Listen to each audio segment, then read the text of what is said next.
Wake up, kiddies. I bring nothing to the table. Wake up, kiddies.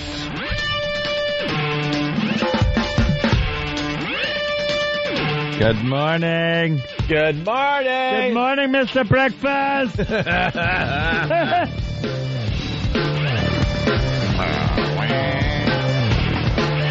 Friday already? Oh, wait, no. No, it's 2 for Tuesday. Yeah. 2 for Tuesday. That's about all. That's about all radio's gonna be able to do. Yeah, we're pretty much being creatively castrated. Not so much personally. I'm not saying it's a personal show vendetta thing. Just radio in general. We're noticing we're like in the age of the kind of strangulation of creativity because of lawyers, legal issues.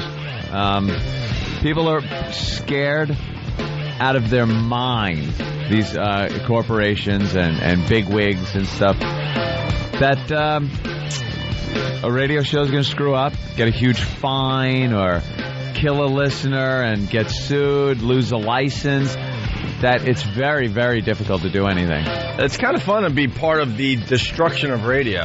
It's kind of fun. They're hinting that we kind of started it in the paper today. With our Sex for Sam contest. Sorry. That started getting everyone a little nervous. Fast forward a mere, almost 5 years now. And we killed a listener. Well, we didn't. With a water drinking contest. Figuratively, we, the collective we of radio people. Speaking of we. We. But, it's... Man, if you can't do a water drinking contest on the radio... Then what are they going to allow you to do? A lot of the radio insiders, I was reading some of the inside trade stuff, are saying, this is really going to have a huge impact on radio because you're going to be hard-pressed to do any type of contest that involves the listeners and some type of little stunt, and they're going to look at stuff so closely now that you're not even going to be able to do anything. It's a water drinking contest. All right, we all know, especially now, that water in large quantities or a short period of time without letting any out of you, it can kill you in certain cases. If you're a weak human being. Right, yeah. In certain cases. What do you think they're going to let you do if they don't let you do that? And Anthony and I were talking in the office because... they want to take the license away of this radio station in Sacramento. As far as radio goes, that is a massive, massive deal. Well, let me tell you who said that. A lawyer. The lawyer that's representing the family. Looking for his fee. And another thing, this effing lawyer has instantly turned this family and this poor dead woman from very sympathetic characters to, I read it and just went, douchebags. Why? What, the family? Yeah, because of the lawyer. Because of the lawyer, I now have no sympathy for the family. Yeah, because justice for Jennifer's family demands that they remove the license, is what the lawyer is saying. Our goal is to shut down trash media that humiliates and endangers people just to boost ratings and sell more advertising. This will end. Now, she went down there to participate in this contest. She wasn't dragged in to be humiliated. From what I heard, it wasn't really a humiliation thing. It was more an endurance-type contest that involved drinking a lot of water. What they're saying, though, pretty much eliminates a lot of the stuff we do. The homeless shopping spree is interpreted all the time as being humiliating. Mm-hmm. The eggnog drinking, I don't know how the hell that's going to float anymore. Bees in a jar. Let's just put it that way. Bees in a jar, where guys doing something with their something. Well, guys had to put a certain part of their body into a jar full of bees. They put their somethings in in something. Jar full of bees, and the first one that got stung in that area that was in the jar would win a prize. You think, oh, is that creepy? Oh, God. No. What is the last thing you'd want to put in a jar of bees? That's all you got to say to a guy. Last thing you'd want to put in a jar of bees, that's what was put in a jar of bees. Right. It would be my ear. No, I don't think so. You've gotten stung? I mean, I'm probably a lot of people on the ear. My big toe. No. I got stung on a toe once. No, but I will say, awful. it's somewhere in between the two places you just mentioned. So it's not the top of your head or the soles of your feet. But that's why when I read that line, I'm like, all right, now they're on this big mission. They're going to probably call it Jennifer's Law or something that'll keep radio jocks from doing these stunts and things. We're so doomed. It's like this feeling of doom over the industry. It really was an innocent water drinking contest. It horribly wrong. But and then they're bringing up the fact that some nurse called to warn them that this is a bad idea. Yeah. The radio host, first of all, they didn't know it was a nurse. This happens to us all the time. You do a contest that is a little edgy. You always have someone call up and go, guys, they could die from doing blah, blah, blah. And then as the radio host, you're like, oh, shut up. Because it's always this. Dude, yeah, I just want to call you, let you know my friend works in the ER, and he said that bee stings in that area can go right to the brain. And you could die. And you could die from it. People could die. And you go, just shut up, you killjoy. We're trying to have a little fun here. We don't need you chiming in and ruining our good fun. And then we call them do-gooders. Yeah, you do-good. Imagine trying to save a life. How dare you? If tragedy struck and one of those guys died, and they have audio of you going, "Shut up, douchebag!" Right? You're killing our fun. Killing their fun. Well, it led to the killing of a listener. I go to Sacramento this weekend. I can't wait to tease this on the radio. I bet it's a completely different situation there. I bet they're very overly sensitive. Yeah. Could you not talk about the... Oh, really? Yeah. Oh, really? I will. So it's going to be an interesting time for radio. I think someone said on the instant feedback, we're heading toward dance marathons. We're going to go back to dance marathons. How long can they stay up? I bet you even to try to do a dance marathon on a radio show, there would be some kind of problem with the lawyers like, well, we'll do a dance marathon, but it can only last 10 hours. Because after 10 hours, we have learned that fatigue could set in. Yeah. And then they could fall down, and then they could hit their head. Brain aneurysm. And we need breaks taken every half hour. They must have 15-minute breaks where they are brought to cots that must be brought in. They must sleep. It's like, wait a minute. That's just called like napping and moving around a little bit. It ruins the essence of the dance contest. It's going to be really, really interesting. Yeah. We ought to paw through some 1930s radio and just blatantly rip off their bits. Yeah. Well, how do we find out what they were doing in radio back in... That'd be great. 1930, yeah. I'm with Jimmy. Jimmy just gave you that look like, well... Hey. It's a Weigh Your Negro contest.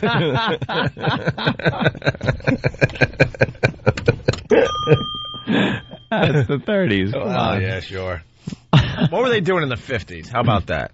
50s, getting a lot of rock and roll. What was the time? We could have a Take the Payola contest where people come in, have records played by us, and we just grab money and drugs from them. What's nostalgic? What period was it where they were squeezing into phone booths and doing dance contests? Oh, that was a dance marathon. We get a Volkswagen Beetle outside and see how many young teens we can fit in it. You know how lame we are? We couldn't even do that contest. The lawyers would have some kind of problem with that. They're lucky no one suffocated back in the day. Yeah. You can't do that. Hula hoop endurance contest. See how long people could do. Oh, wait a minute. No, lawyers just checked in. Yeah. Hula hoop is racist, and we can't do it because the Hawaiians do not like the hula hoop because it incorporates one of their words. Yeah. Racism also seems to be a big factor these days, too. Whereas it used to be the fun George Carlin 7 Dirty Words. Remember that? Mm-hmm. Now there's this certain gray area, and those now used to be a gray area, like a sexual innuendo and things like that was a gray area, but now it's like off limits completely, they say. Now race and being racially insensitive, the corporations have decided this too is dangerous territory. It's like, what? Why, you can't say certain words that are racially insensitive. And I'm like, well, who says that? Well, the FCC did kind of put it in their rules. I go, who's challenging this? That is an absolute freedom of speech issue. It has nothing to do with protecting the children, or I'm not even talking about using it in a context that's insightful or hateful or something like that. It's dark humor. It's fun. It's protected by the First Amendment under the same rules that protect parody and things like that. It's a First Amendment right. Yeah, but the fines and this and that. Blah, blah, blah, blah. So take it to court. Well, we have a couple of cases. Yeah, can you tell we talked to lawyers yesterday? Yeah, it was a big lawyer meeting yesterday. And, I think we took 1/2 of a baby step forward. Yeah, watch. Oral sex. Huh? Look at that. Look at that. Jimmy. You heard it. Look. No, but don't say anything else. Don't use it, Jimmy. Don't use it in any context. For the love of Christ. Don't say anything. Let's try this one. Faggot. Yeah! That get through, Al? It got through. Okay. Yeah, there you go. Can you put them together at a request? That probably got dumped.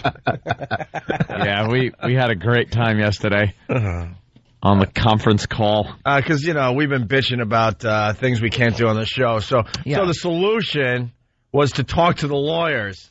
And then someone got mad at me because we didn't set up the meeting with the lawyers fast enough, because we knew damn well what was going to happen when we talked to the lawyers. Baby steps. So we got nothing accomplished yesterday. Of course, Tom would run in here and say, no, we got some things accomplished. Barely.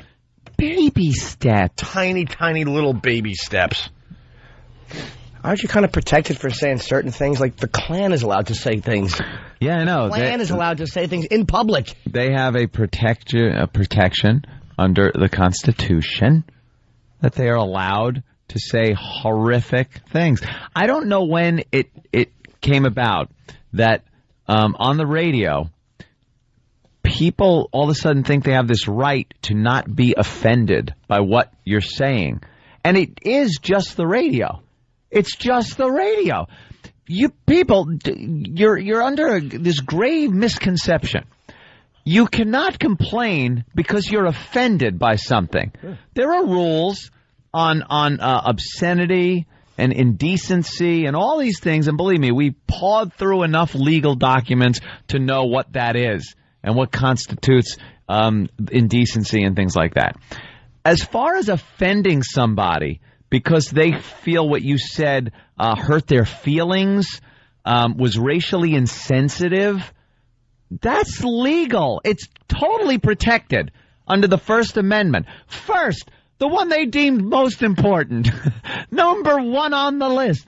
And for some reason, the corporations, radio companies, and I'm not just talking about CBS or any ones that we're working for, it's all of them, have gotten so scared that they don't want to take the hit, let the FCC say, hey, you said the word nigger. We now have to fine you. And then go, no, we're going to court and fighting this under the First Amendment because it has nothing to do with indecency, obscenity. This is complete freedom of speech issue. Complete. But they won't do it. They're scared. Take it to court. In the end, they're scared. Because the FCC is just a bunch of appointed guys. They're not judges that have to rule based on case law. They're guys that go, you know something? Screw you. I don't care what you say. You know something? Hey, you're right. You're right. But you know something? I run this place, so go screw.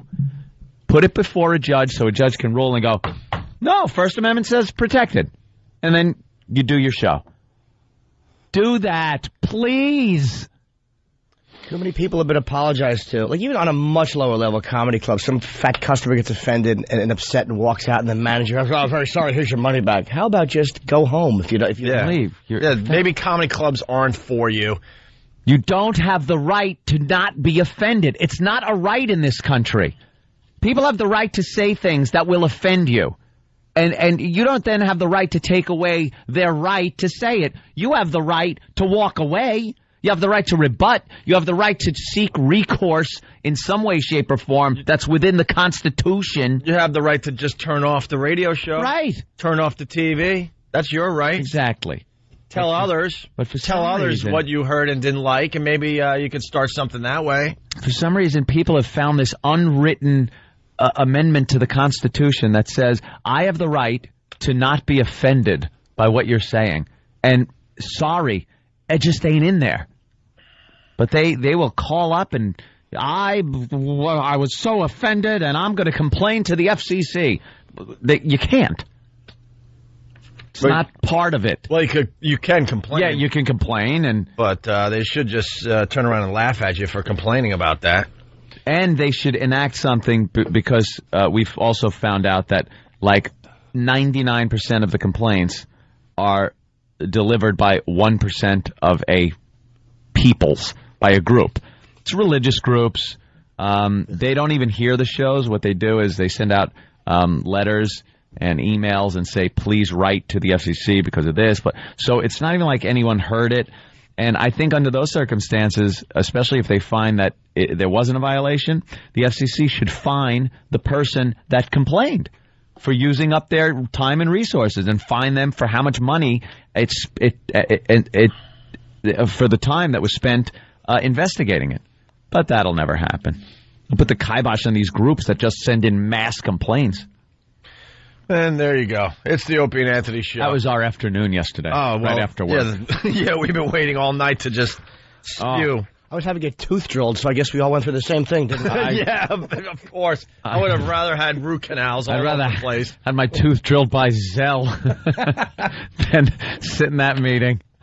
I basically felt insulted yesterday because, the big boss said, you got to talk to the lawyers. Why haven't you yet? And I'm sitting there like, because I know what they're going to say. And sure enough, we sat down in front of a cute little speaker phone, and they're telling us all the stuff we can't do. I'm like, we know that already. We're smarter than you think. I'm just glad we got our point out there, our side of it, and the ability to maybe let them know that we're not stupid, regardless of popular opinion. Right. Well, it's like because we understand things like context and language and things like that. They'll cite complaints sometimes, this infuriates me. Well, there was a complaint at a station. They'll give the call letters in the show and stuff and go, and here's the transcript. And they'll read something that I wouldn't have dared say 10 years ago on the radio. And we got away with murder back then. But it's such a blatant violation of descriptive, graphic, sexual content that I would never dream of saying it. And if somebody said it, I would absolutely expect it to be dumped out of. Yeah. And they look at it like, keep an eye, make sure you don't go anywhere near what this show did. It's like, go away. Yeah, I know. Don't ever pick up a loaded gun. Right? Point it at your face, cock it back, and pull the trigger. Because injury will happen. You will sustain an injury and perhaps death. Can you say, because I remember we had the problems, can we say fiddlesticks? No, we're working on that one. Fiddlesticks. The stick Americans are very upset with it. They don't own fiddles. Also known as the Ethiopians. Stick people. All right, wait. Well, we're gonna eat their fiddles, and it's very degrading. We've compromised. Come heck or high water. Well, look at this. All the Katrina victims very upset when you say high water. With all this crap around us, I guarantee we'll still entertain you today. I guarantee it. Even though it's getting harder and harder every day. What are you going to have to give them back if they're not entertained? If it's a guarantee. We'll start with a little question as we go to break. I guess nothing. What do these objects have in common? All right. All right. It's a game. Oh, yeah. Hope it's not dangerous. Water in a coffin? An octopus. Uh-huh. An octopus. A gerbil. A gerbil. A cell phone. An octopus, a gerbil, and a cell phone. Pencil. That's Jimmy? No, I'm just thinking. Oh. Write them down. Write them down. There's going to be a quiz later. A Coke bottle. Coke bottle. An oven mitt. A cigar. Huh. A Mars bar. Tasty. A beer bottle. Mm-hmm. Mm-hmm. And a red snapper. What do those objects have in common? Now, by that last one, you do mean a type of fish. Look, there's the picture. All right, red indeed. snapper. It's a red snapper. That helps. I thought you were summing everything up.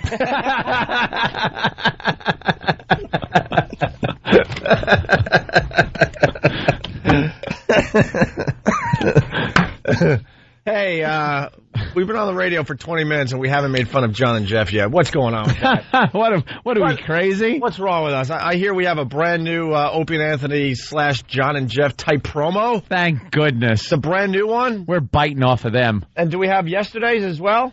All right, we'll get into this stuff next. It's the Opie and Anthony Show.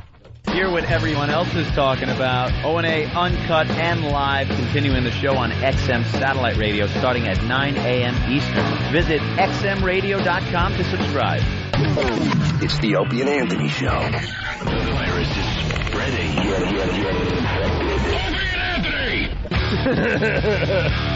Hey, we're back with the Opie and Anthony Show. The O&A virus spreading across America. I don't know what's happening in your city today, but here in New York, it's kind of ridiculous. It really is. Why don't you tell everyone what's going on with the Brooklyn Bridge today, Anthony? Well, the lanes are open, but during the afternoon rush hour, now if you've ever been to New York City, the rush hour is a disaster. It starts at 2 p.m. Yeah, like 2 and lasts until about 10, 11 o'clock at night. It is really a bitch. And what they're doing is filming a new Will Smith movie. And they're having right on side and underneath the Brooklyn Bridge, Black Hawk helicopters, warships, Humvees, and some type of pyrotechnics and whatnot, and Will Smith. And this is going to be filmed. When do you think? Maybe early in the morning hours, like 2 in the morning, sometime when there's not many people on the road. From 4 p.m. till 10 p.m. And they don't think this is going to be a problem. They are filming a movie. They don't think this is going to be a problem. With what looks to be a war going on. Yeah. Next to the Brooklyn Bridge. Right. And this is not going to tie up traffic. They said, all lanes of the Brooklyn Bridge will remain open, so don't worry. When a cop pulls someone over, you cannot move. People stop to rubberneck and gawk. Screw that. When you see a warship firing on a helicopter, right, perhaps you'll pull over and take a gander. I think you're going to want to rubberneck a little bit. Yeah, there could be a little rubbernecking. If you rubberneck because some dude is changing their tire on the LIE, I think the rubbernecking is going to be a little bad today. Yeah. And then how many of these are they going to get? 911, hello? There's explosions and helicopters by the bridge. It's a movie, man. I'm sure they're warning the 911 operators. Yeah, you're going to get a lot of calls. Idiots who think out of nowhere a battle just struck up next to the Brooklyn Bridge are going to call up. But you know what? If I was Al-Qaeda, today's the day. Oh, right, Today's the day. Oh, you do it during the filming. During the filming. And then 911, there's a horrible firefight going on next to the Brooklyn Bridge. Helicopters and ships and explosions. Man, it's a movie. Will Smith movie. Just calm down. Go back to bed. No, really, it looks serious. Listen. Allah Akbar. Yeah, no, it's a Will Smith movie. Yeah, Don't worry about it. That's the terrorist in the movie. Don't worry about it at all, ma'am. How funny would it be if Queens or Brooklyn really decided to invade Manhattan and they just chose that time to do it? All of a sudden we're overthrown. We're slaves to a bunch of idiots in Queens. We love movies in New York City. We love when they film movies in New York City for some reason. They will just put, like, I guess last year blockade in front of a road, and you cannot use it anymore. Yeah, last year set all types of records for filming movies in New York City. New York City gets a ton of cash. They said something like $2 billion last year or something like that? Boatloads of cash for filming in New York. It costs the company a hell of a lot of money. That's why a lot of times they'll just film somewhere else and make believe it's New York. It's like, I didn't know, like, the what the hell is that thing in Canada? What? Toronto. What? The CN Tower? Yeah, the CN Tower. Yeah, they like to shoot in Vancouver a lot. Yeah, I remember Rumble in the Bronx is a particularly strong offender. For some reason, he leaves Manhattan and there's mountains in the background. Oh, really? The mountains of Long Island. They could have just been female fans of this show. Hey, we got some lovely females that Allegedly. Sure we do. listen to the show. By the way, they'll probably put a sign up when you're entering that area. Don't be alarmed. A movie is being filmed. That's why you'll see helicopters. Yeah, sure. The Yeah. dopes. They'll be courteous like that. They'll just be a bunch of cops standing there going, hey, get out of here. They're showing on TV them setting up for the movie. It looks like it's just going to be a horrific scene. Yeah. They got tripwires and they're painting They're putting up Christmas trucks decorations. and- are they really? They're putting the Christmas decorations Yeah, back up? they filmed some up here, too, on 57th, I think, and down 6th. Remember that day we were doing the walk, and some guy was in a cherry picker putting up Christmas decorations, and it was a little early for Christmas? Yeah. And we asked him what he was doing, and he goes, movie. That was for this same movie. They've been filming in New York forever. I think I just saw them making also a fake newspaper that said evacuation on it. Just imagine if that starts getting blown around by accident. Yeah, right. Excuse me. You know what? I was in Washington Square Park going to the cellar one night, and it's funny, it's a Will Smith movie. It's the same one. They were doing some kind of a thing where it was like it was dark, and it was like a big giant blackout, almost a curtain in front of the part of the park, and lights set up. It was a giant production going on, and that was the same movie. It's a that they were doing. post-apocalyptic. It kind of sounds cool. Little post-apocalyptic thing going on. And he's, running. And apparently, there's a little car in there that I'm familiar with. He drives around a little Shelby. Oh, really? Yeah, at one point in the movie. That's Anthony's car. There you go. Hey, John and Jeff, can't get enough of these guys. Who can? Everybody? Huh? Oh, they just stink. You think we suck? Oh, listen to the show before us. They're so It makes nice. us feel much better about ourselves. Everything is nice, and every caller is contributing, and there's not one look, maybe we're a little overzealous with the way we treat our callers and hang up on them and stuff like that. But they will refuse to hang up on anybody, no matter how inane the call is. Well, I believe this morning I heard somebody who works in a vitamin factory talk about making vitamins. yeah? And they wouldn't let this guy go. They're asking him vitamin questions. Not even like interesting vitamin questions, if there are any. I was going to say, give me one interesting can't. vitamin question. I can't. What's that vitamin a girl takes that makes her pass out with her mouth wide open? A roofie. Yeah. Do you make roofies? The old vitamin R.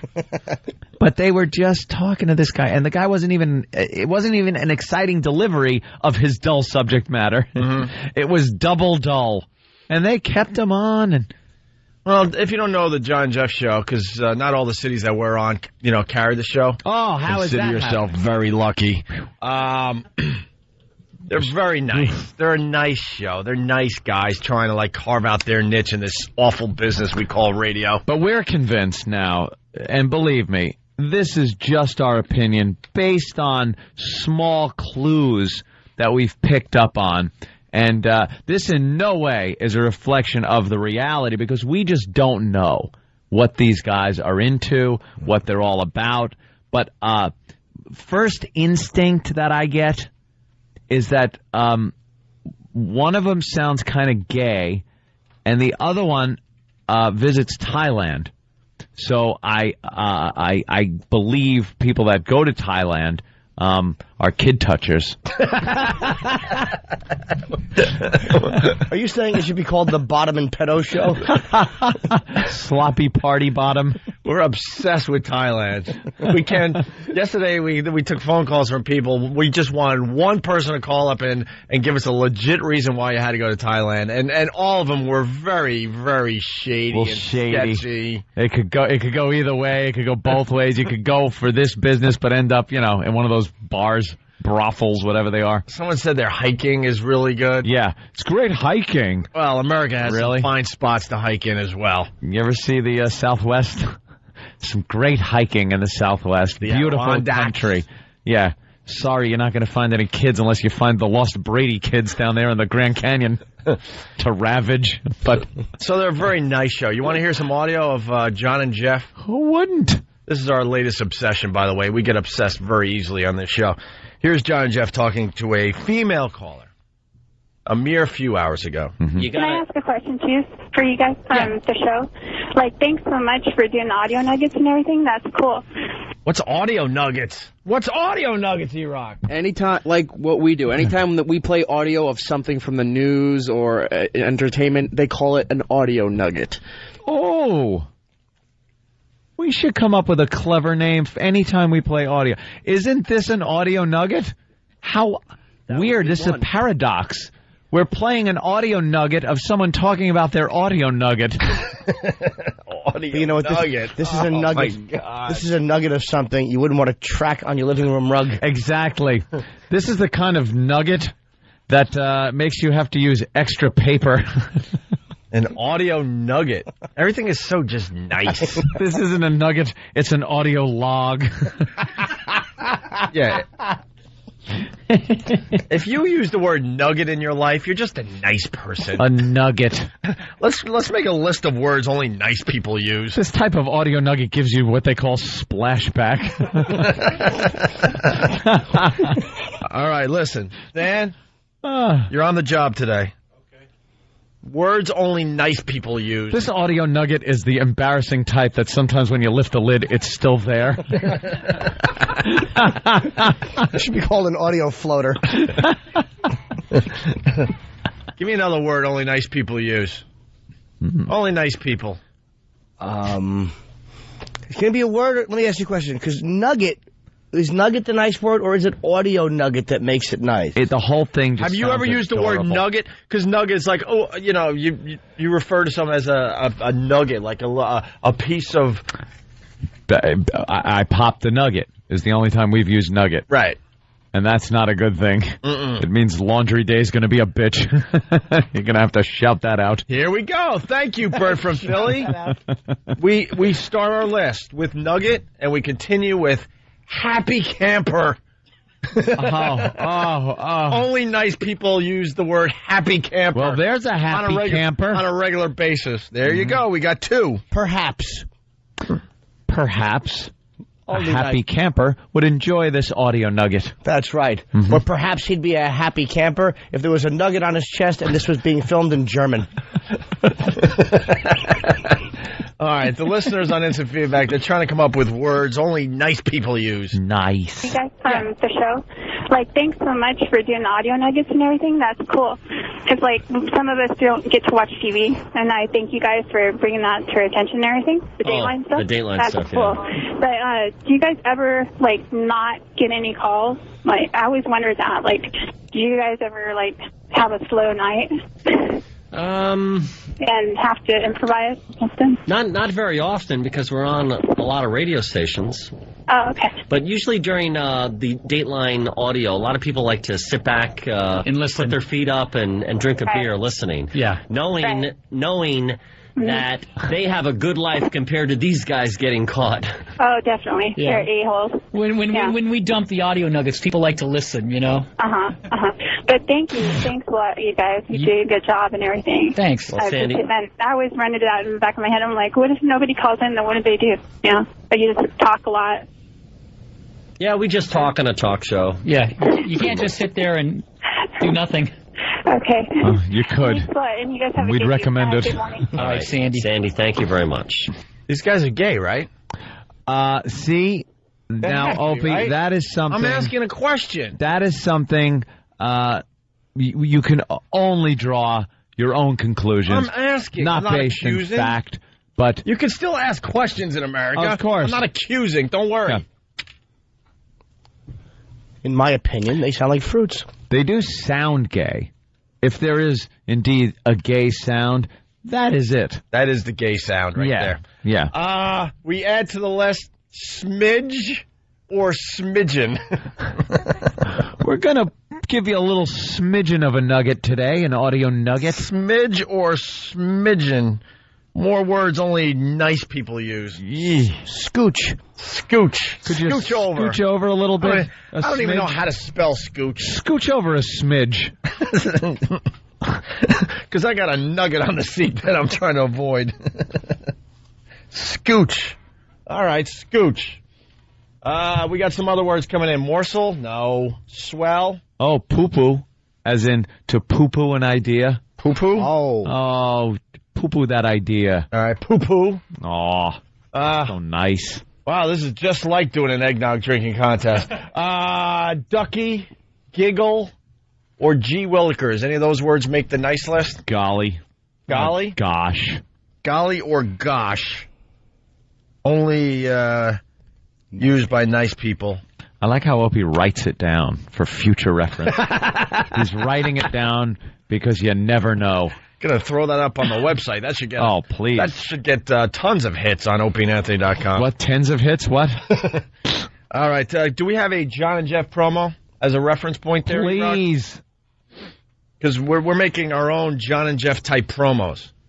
Yeah. They got their own style as far as their promos go. And we're kind of biting the style. But we change it up a little bit. That's right. Here's an example of a John and Jeff promo. The John and Jeff Show. We're two guys who think women who keep their maiden names in marriage are high maintenance. We're two guys who think there should be a law requiring prenuptial agreements before getting married. We're two guys who think if you're old enough to serve your country, you're old enough to be served a beer. The John and Jeff Show. The John and Jeff Show. That old gag. Yeah. Wow. Hey. Really going out on a limb. If I can fight for my country, I should be able to. Yeah, we know. All right, shut up. We know. It's kind of hack, to be honest with you. So then we made our Just own. not a new idea or thought. How about those are probably two guys that think you should be able to fight for your country without being asked certain nosy questions. You should be able to pick your own foxhole, mate.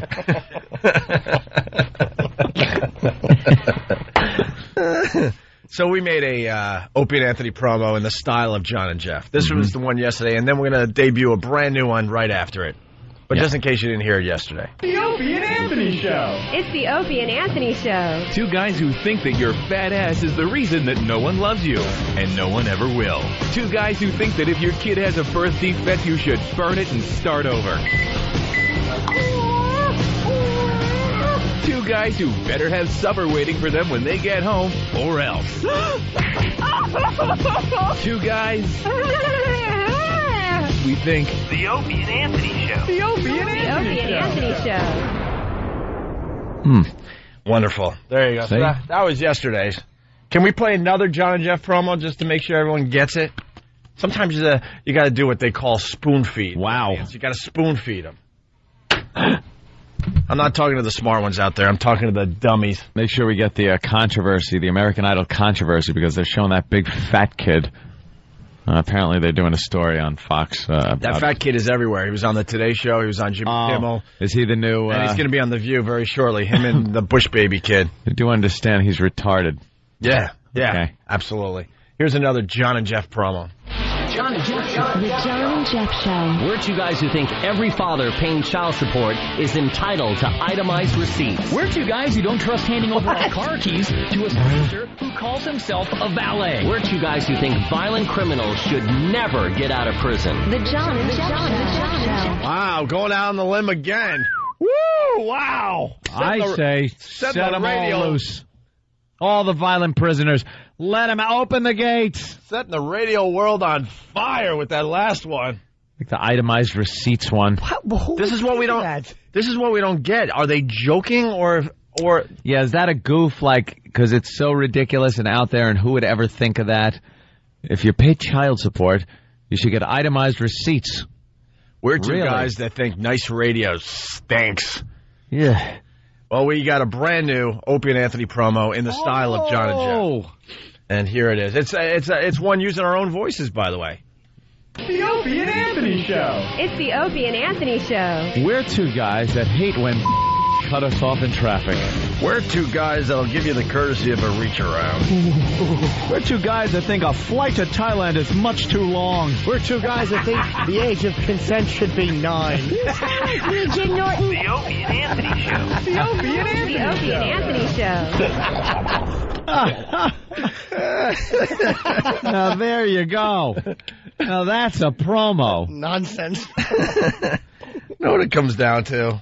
We work for a radio station here in New York and then syndicated all over the world, basically, at this point. We work for a station here in New York where all the shows hate each other. They just don't get along. Yeah, for some reason. But, like, Tom wants everyone to get along. Like, have this fake, well, everyone gets along here at Free FM in New York. No. We don't like any of the other shows. It just for some, I don't know why. There may be one show we like. How about that? Let the listeners try to figure it out. Oh, that's good. It's like the firing You know what? But then they're going to go for the obvious choice. So, all right, how about 2? We like 2 of the shows. But Tom's like, when anything starts bubbling, want everyone to get along. The reality is there's a bunch of egos in the same radio station, and pretty much everyone hates each other. But that's okay. People still listen to more than one show here. Yeah, you don't have to be one big happy family. No, it's not based on reality. No. In the radio world, you basically hate every other show. That's what it comes down to. Why is that? You might like 1 or 2 out there, but the rest you wish they would go away. All right. There you go. There's our John and Jeff segment for today. We can't get enough of these guys. Save that promo. What's wrong? Maybe when we come back, I have a question. If someone in Chicago could explain what is going on with this Chicago Bear who might not be able to go to the Super Bowl. Is he a gangbanger? What is this guy? Yeah, someone from WCKG give us a call. It's a big story. They're going to make some exception. Yeah. They're going to figure something out. Really? Absolutely. You watch. What's he been up to? No good? Yeah, we'll get into that story next. We got to talk about... well, it's a quickie, but video game guards, that was really yeah, funny. well, video gaming, yeah. And today is the day we play My Baby is Black. You better get to it. What? You better get to it. Because people are livid. Livid. And I want you to finally answer the question. What? And I'm going to even let you think about it during the break. Mull it over. Because at XM, you were like wishy-washy. Is that a cool word? Was I wishy-washy? Very wishy-washy. I'm going to ask you again. Chubsy. You have no choice. You have to elect a president that's either black or female. You have to vote. I'm incapable of making that decision. I just want an answer. You didn't give me the answer yesterday. I want an answer today from you, Anthony Cumia. You have no choice. You have to. They execute you if you don't vote. How's that sound? I'm executed. I can't make that decision. You have to pick one. Who would it be? A female president or a black president? I'm just thinking based on for the best for the country. You want my personal thing or what I think would be best for the country? It's very different. Well, think it over and then you let me know. Personally, I'd rather move to Canada. Oh, my But God. on the country as a whole, what would be better, I cannot even make a decision. But you have to. And you got to give me an answer after the break, please. All right, I'll try. America would vote for a black president over a female president, but it's really close. I don't see that. It's really close. I don't see... The stats I saw, 62% of Americans would vote for a black president, 60% of America would vote for a female president. I see it as a tie if they ever ran against each other for president. You know, they're both on the same side, so only one is going to actually get to run for president. But if they were running against each other for president, I see only 2 votes being cast on that day by them. That's about it. All right, how about a little twist? Do you vote for Obama or do you vote for Hillary Clinton with Bill Clinton as vice president? All right. Now you've thrown in that tasty tidbit. Ooh. We'll get into that next and some other things. It's the Opie and Anthony Show. It's the Opie and Anthony Show. It's the Opie and Anthony Show. We're building a list this morning of words only said by nice people. Some dude from his cell phone. Only nice people say, yes, sirree, Bob. Yes, sirree, Bob. You betcha. Potsy from Brooklyn. How about swell? Swell. These are like old words. They're mistaking nice words for ancient terminology. What about Lon from Georgia? How about you go, girl? Their words are phrases, obviously. Oh, that's kind of... Bill from Waterford. Nice word, nice people use. Oh, fudge. Instead of oh, yeah. And we go to the phones. 1-866-313-FREE. Let's say hi to Charlie. Charlie, what's up? Morning, fellas. What's up, Charlie? Got one for your list, Dope. Okay. African American.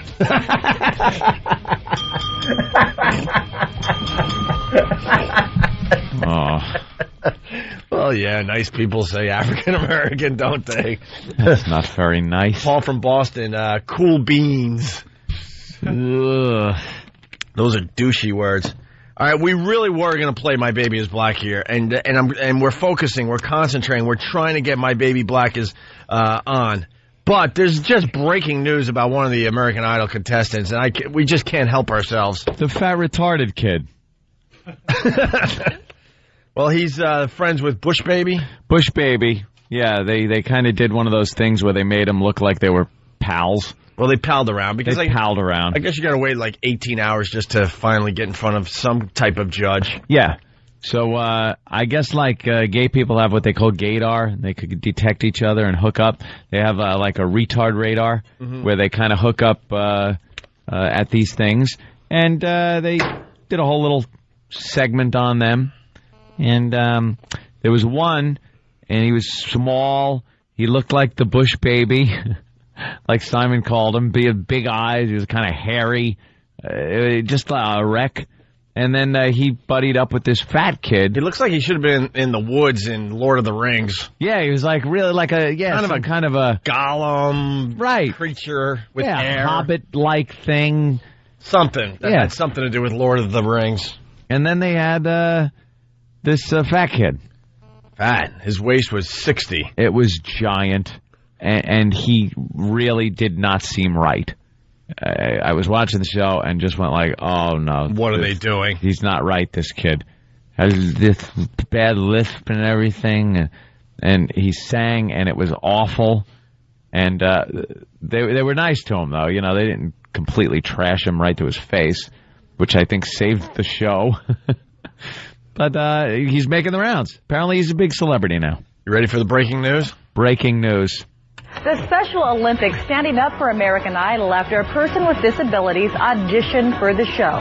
Land that I love, stand beside her and guide. You know, it wasn't that bad. It really wasn't. He tried so hard to.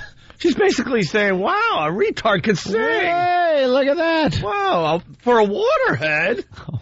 Why couldn't she just say retarded person? That's not insulting. Why'd she have to say a person with disability? That could be, what, did he have no legs? Retarded is not it's like Oriental used to be acceptable, and then Asian. Now it's like black and African American. Retarded is not used anymore. But you don't use it. A person with disabilities could be like, that could be any disability. That could be a guy in a wheelchair that, got paralyzed. Stephen Hawking. He's disabled. Hey, yes. Hey, does his mind work the same as this fat kid? And let's be honest, the disabled are just like us. If you're a disabled dude with 2 legs, you don't want to be lumped in the same category as a waterhead. Right. I say this kid. It's true, though. Waterhead. It's true. I say this kid is capable of eating everything in the house. Do you realize they could have said, that idiot reporter could have said, a person with disabilities, and it could have been Stevie Wonder. Yeah. That's how safe America is right now. He's disabled. He's blind, right. And sings great. I think he's got a career in front of him, that little Stevie Wonder. But behind him doesn't make any difference. He certainly isn't blind. He's on the seafood diet. Huh? Uh-oh. What's that mean? No. That's the old joke. Don't see food, don't eat food. Anyway, what I find really hilarious in this clip is the anchor woman there surprised that the guy could sing. Yeah. And it wasn't that bad. It really was wasn't. horrible. He tried so hard to. Jonathan Jane, a Special Olympics athlete, last week he tried out for the hit talent show. The Special Olympics website complimented the judges for being gracious and encouraging toward Jane, which they were for him. It was his friend. They made fun of his body, though. Well, they said he looked like Randy. Simon said, Randy, did he borrow your trousers? Right, he did say that, but anyhow. But he was a lot kinder to him than he was his buddy. The organization says people with disabilities don't want pity. You can catch a new episode of American Idol tonight at 8 right here on Fox 5. Hey, you heard him. Hey, you heard him. They got don't want pity. They won't find any here. How funny they broke that on Fox, too. American Idol's network. Yeah. Of course. They do 20 American Idol stories a day on the various Fox News. Look, again, it's on. Commercial for it, I guess. Yeah. Fox has turned into one huge commercial for American Idol. All day long, they got some kind of American Idol twist. The State of the Union addresses tonight also? Fantastic. That'll be wonderful. We'll get to listen to hear. How many times will we hear freedom, terror, freedom against terror, stay the course? It's the same thing. The future. The watch. Yeah, it's going to all be about protecting the... blah, blah, blah, blah, blah, blah, blah. Do anything else. Hey, can we play a classic here in honor of the Special Olympics dude from American Idol? Certainly. What do we got? Please. Oh, we got this little ditty from Stephen Lynch. When is Stephen Lynch going to come back on our show? When's he done with his play? Is it done? Yeah. I heard he was going back out on tour. Yeah. So he's probably touring the nation. Yeah. Well, we got to get him in here. But Stephen Lynch, a very good friend of the show. And this is one of our faves. Watch them run, watch them fall, watch them try to catch a ball. Olympics, Special Olympics. Oh boy! Watch them laugh, watch them drool, watch them fall into the pool. That's diving. At the Special Olympics. You're just pity! And I know full well that I will burn in hell. But those guys playing wheelchair basketball gotta be about the funniest freaking thing I've ever seen in my life. Special Olympics. Special Olympics. Take it, Corky. And the Special Olympics. Oh, you sure sing pretty. You can sing at my wedding when I get married. Jesus. Still makes me laugh to this day. How did you get E-Rock's inner voice to sing on that song? Very, very good. I think it's time, Anthony. What? Oh. Nothing you have ever seen before, and nothing you have ever heard before, will prepare you for the shock of... My Baby is Black. No. Now, the motion picture screen reaches its full maturity in this dramatic, bold story never before told on the screen. That's right. My Baby is Black from 1961. We don't know black. We don't know much about this film. Some kind of exploitation film, I guess. I think, but then I think they take it the other way. I'm not sure. It's back in the days where I think racial insensitivity was running rampant. Right. So yeah, it could be one of those little exploitation movies, teaching people what, not to hook up with people of other backgrounds. Just teaching people Stay with your own kind, and also teaching people about blacks in general. Yeah.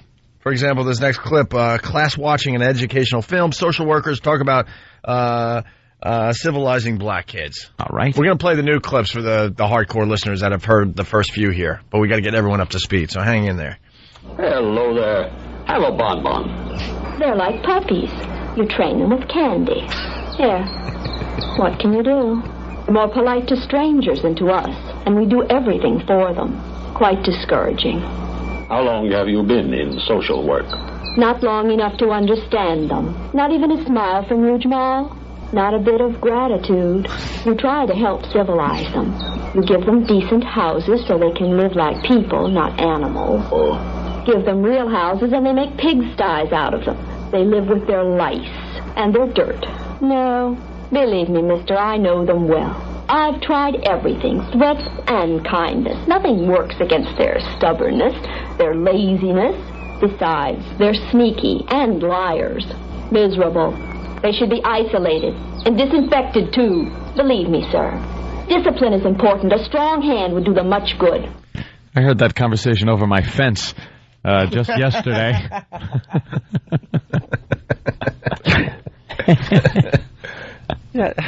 Wow. You have to disinfect them. You give them houses. Where the hell wouldn't they just pull one out of the jungle somewhere? And a strong hand does a lot of good. That's right. Smack them around a little bit. They had the greatest racist white lady voices in those days. Oh, yeah. Who is that woman? I want to know. Oh, she was just despicable with that voice of hers. She could have easily been on Leave It to Beaver. Yeah. Yeah, of course. Just change her dialogue around. It's the same lady. It's almost like when she's talking, she's like speaking like from the essence of the way blacks were treated. Like that's how all white people talk back then, it seems. Yeah. People just talk in very clipped tones, and you just knew if you had melanin, you were finished. Oh, well, let me tell you, I believe that they should be kept in one area and not mingle with the rest of the white people.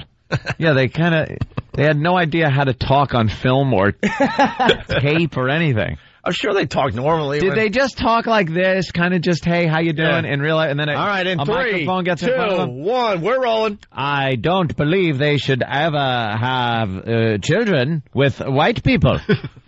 Have a Lucky Strike cigarette, won't you? They're wonderful. Smooth and cool on the throat. Cut. Very good. How was that? Good? That was good. Well, we should try it again. No, let's try one more. No, I got a black chick I got to go out with. All right, next clip. Professor discusses film during Talk About Color lecture. Talk about color. Unfortunate, but that's the way most people think today. Sounds like Plan 9 from outer space. The Negro. Oh, yeah, this is the African. The Negro. I forgot about this. The Negro. African.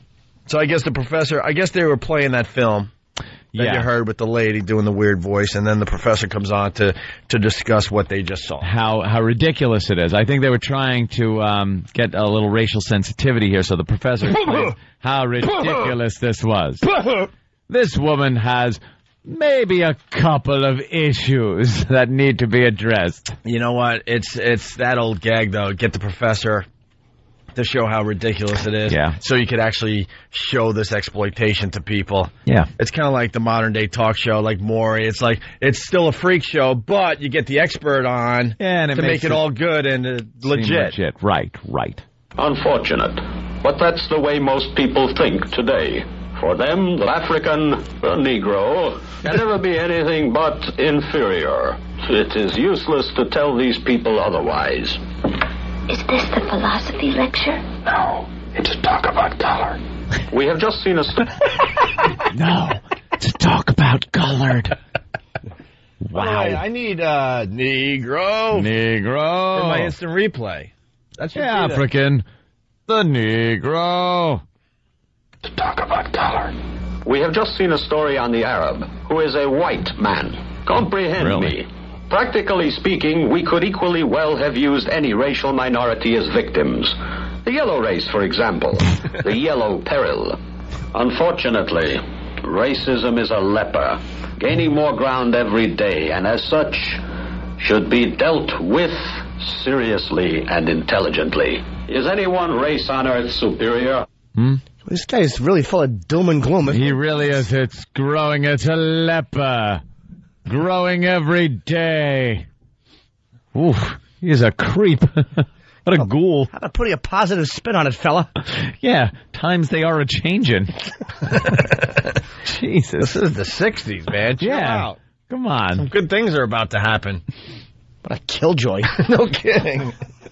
The Yellow Peril. Probably goes home and talks to his kids like that about their homework. And it's like holding a 20-year grudge. The Yellow Peril. The Yellow Peril. The Asians, the Japs. And he likes the Arabs. Yeah, they're white people. Are they? Yeah, wait a few years there, Pally. Wait till you see what they turn into. The new Negroes. Negro. The Arab. The new Negro. A savage who will strap dynamite to his body and blow up innocent people. We have time for one more before the break here? Oh, if we only do one, we'll never get back to it. No, I promise. We have to do it today. The Yellow Peril. They put MSG in your food, and you wind up sitting so long, you get up, there's that ring on the back of your legs. Oh,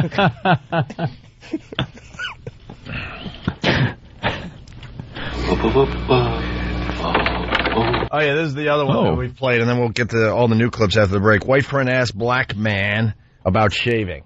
Oh, right. Why, a black man shaves differently than a white man? Apparently they get some called razor bumps. Ask Earl. I'll tell you. Good morning. Good morning. I wonder why you shave like that. You don't have any more...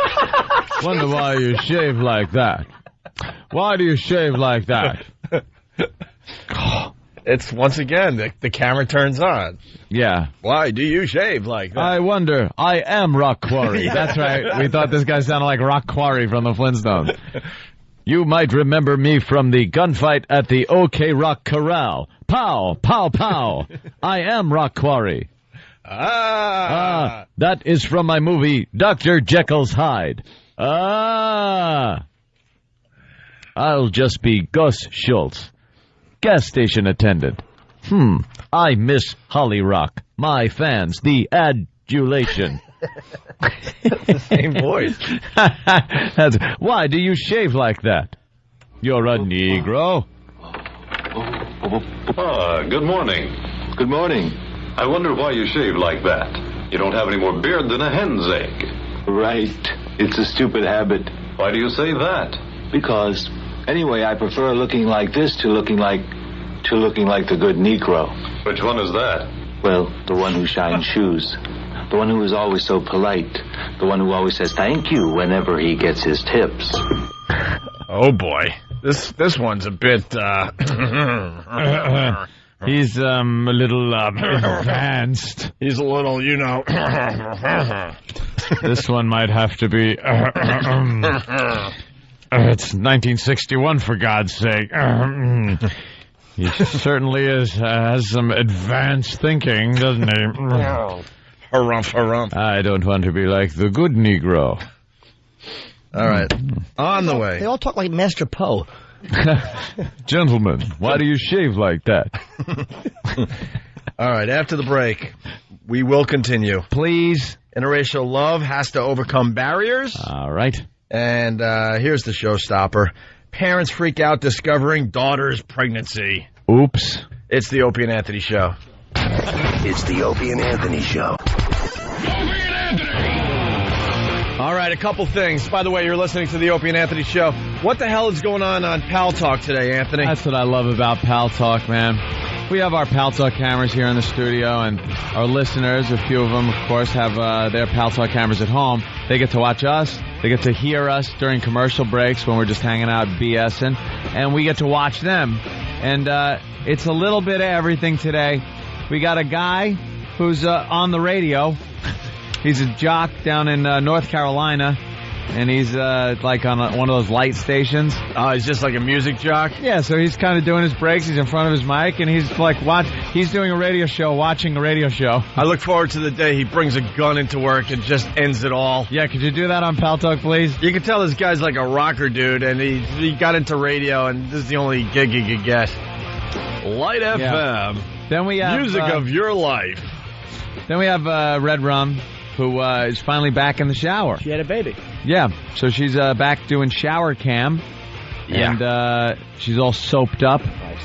all full and soaping up. Yeah. And then we have Renee's Vengeance. It was fantastic. She's pulled out some firearms. She went old school with the firearms. She looked like, what'd you say during the break? Like a Sandinistan. Yeah. She looked like she was ready to start a little revolution or something. Go into a jungle somewhere. It was great. So, I commented that she probably smells like wood and gun oil, which is just great on a girl. So we got lots of action on Pal Talk today. And I believe she locked and loaded it. I saw her grab the clip, slapped it in, and pulled back the action. Yeah. Think something's going on over there. DJ Dude is getting ready to do a break. Yeah, he's putting his headphones on. And here's Celine Dion on 102.7 Fresh FM. Yeah. And also I have a problem with Mike from Raleigh, North Carolina. Why? Off the instant feedback. You can get to the instant feedback by going to opieandanthony.com. You play along with the show, and we make you part of the program, certainly. I did that survey earlier, where I said 62% of Americans said they would vote for a black president. Yep. And then they also said that 60% of Americans would vote for a female president.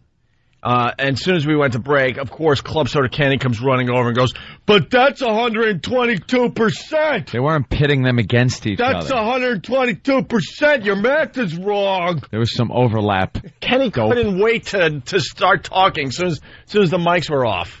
I can add. And stupid Mike, I'll tell you this much, Mike. You're as dumb as Club Soda Kenny. Wow. How do you like them apples?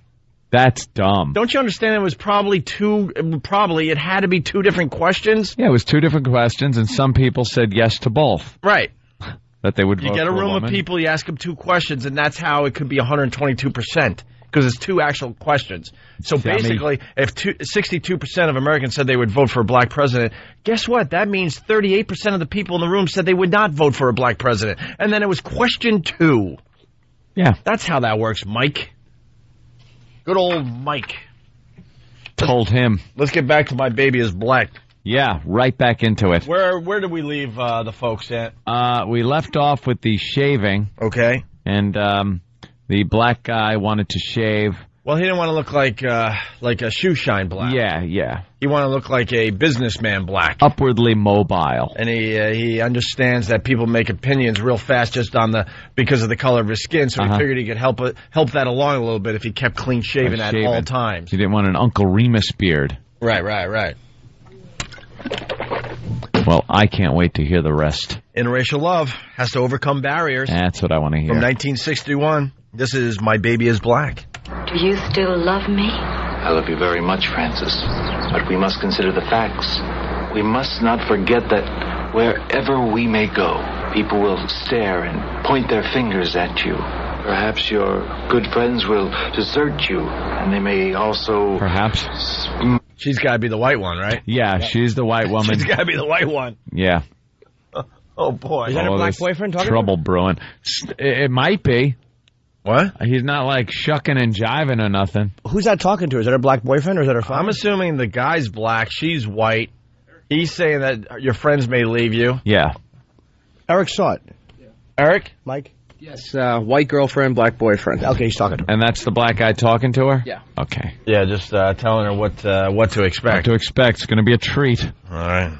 Do you still love me? I love you very much, Francis. But we must consider the facts. We must not forget that wherever we may go, people will stare and point their fingers at you. Perhaps your good friends will desert you, and they may also smirk and hide behind their masks when they see you coming. I don't want to think of that. Only our love. I love you very much. But I must not forget it. It is my responsibility. If you love me, as you are constantly telling me, you must think of it. How it will affect your future and your whole life. You must conquer your parents and many other prejudices and my skin. And catch the thrilling sequel, My Daughter is a Lover. In movies soon. See this ravage a white girl. In Technicolored.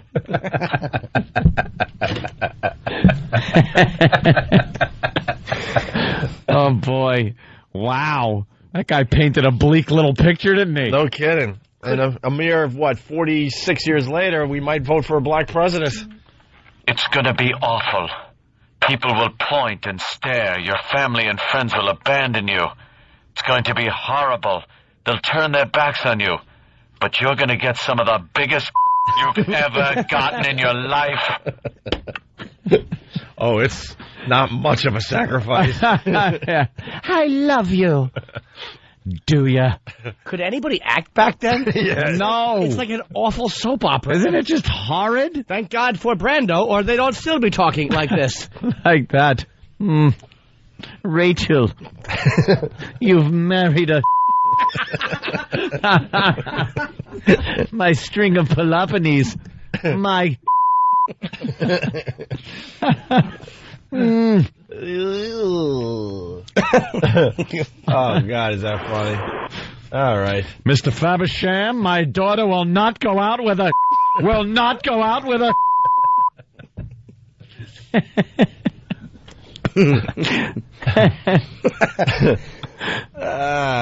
No, this is an audio of all the way May. Ah, Rick in Canada. Opie's a great aunt, all the way May. All right. Enough about all the way May. No, there's never enough. Never. Here we go. Well, this fine couple, they go on a date to a jazz club. Oh, okay. So he took her to the black place. Yeah. All right. Well, it is the early 60s. It's a little safer. And, black musicians are human beings, is what we learn in this clip. Oh. From My Baby Is Black, 1961. Of course. Isn't it strange? I've never noticed it about the musicians. What's that? The black musicians. I've never thought of them as being people. Oh, Jesus. Wow. What the hell did she think? Oh, my God.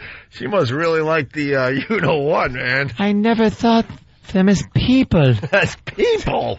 Just like, what, flute-playing animals or saxophone-playing creatures, wax figures? What are they? They're not people. And she's dating one. She thought she was going to walk into the Star Wars bar. I am protecting myself. I am scared of you. Please call the police. Being people with a past, future, problems as human beings. That's right.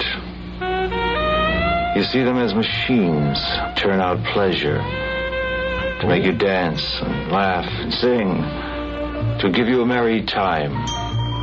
You know, when people go home, they forget all about them, the Negroes. Not one person thinks about how a Negro lives or dies. Sorry, honey, we have to turn around. I think I forgot to shut off the...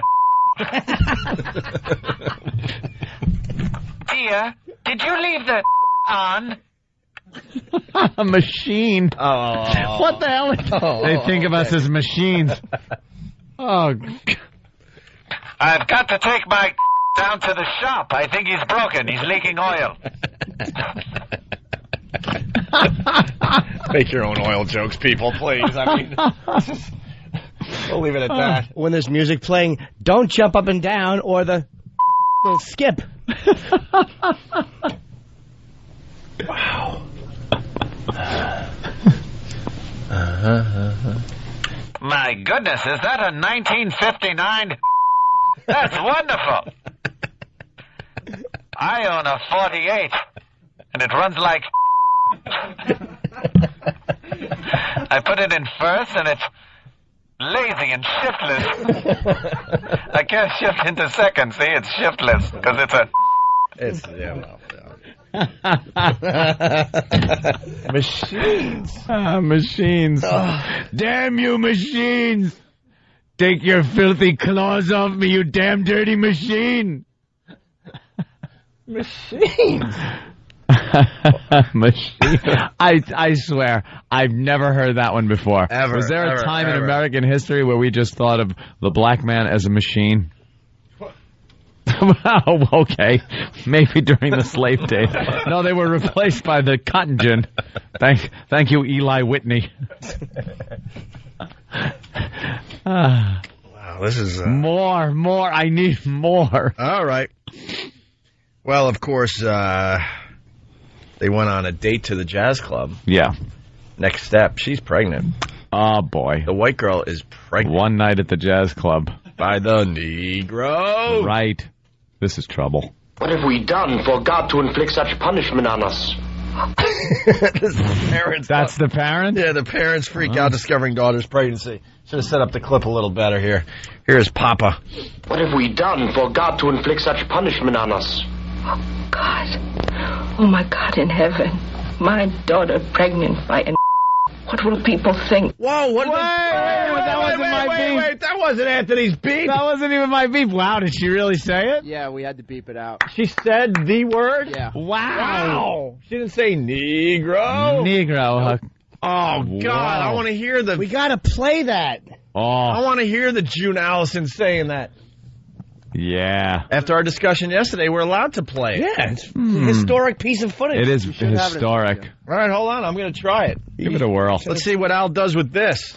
It's fine. What do you think, Al? I think it's you're not doing this. It's historical footage from a motion picture that shows how horrible this was back then. How racist they were back in 1960. And actually, this is a movie that is showing how bad it is. It's not like showing this as big. Shame on you, with your beauty. You could have a better man. You fool. Wasting your time with a black. Huh. Wow. She sounds like a delight. Mom rules. With an iron fist. With a pure white iron fist. With your beauty. My loving family. All right. There's no religion with a stain. All right, Dad, thanks. They're just tossing away all the Uncle Ben's rice out of the cabinet. Anything that reminds them. Aunt Jemima's syrup's going in the garbage. They probably kept it separate from the other products anyway.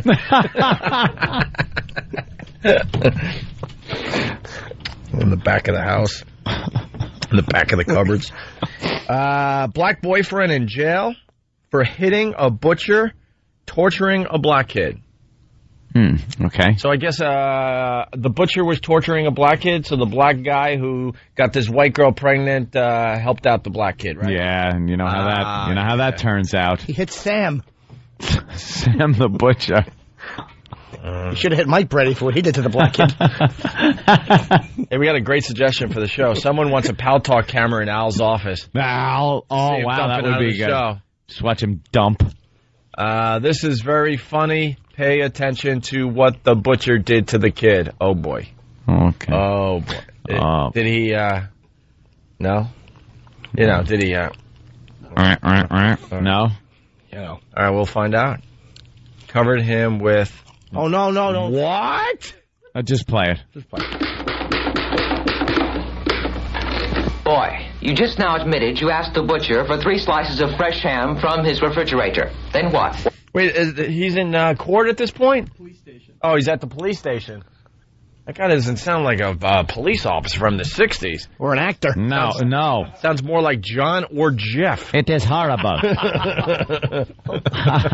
We're 2 guys who believe that blacks shouldn't shop at the butcher shop. All right.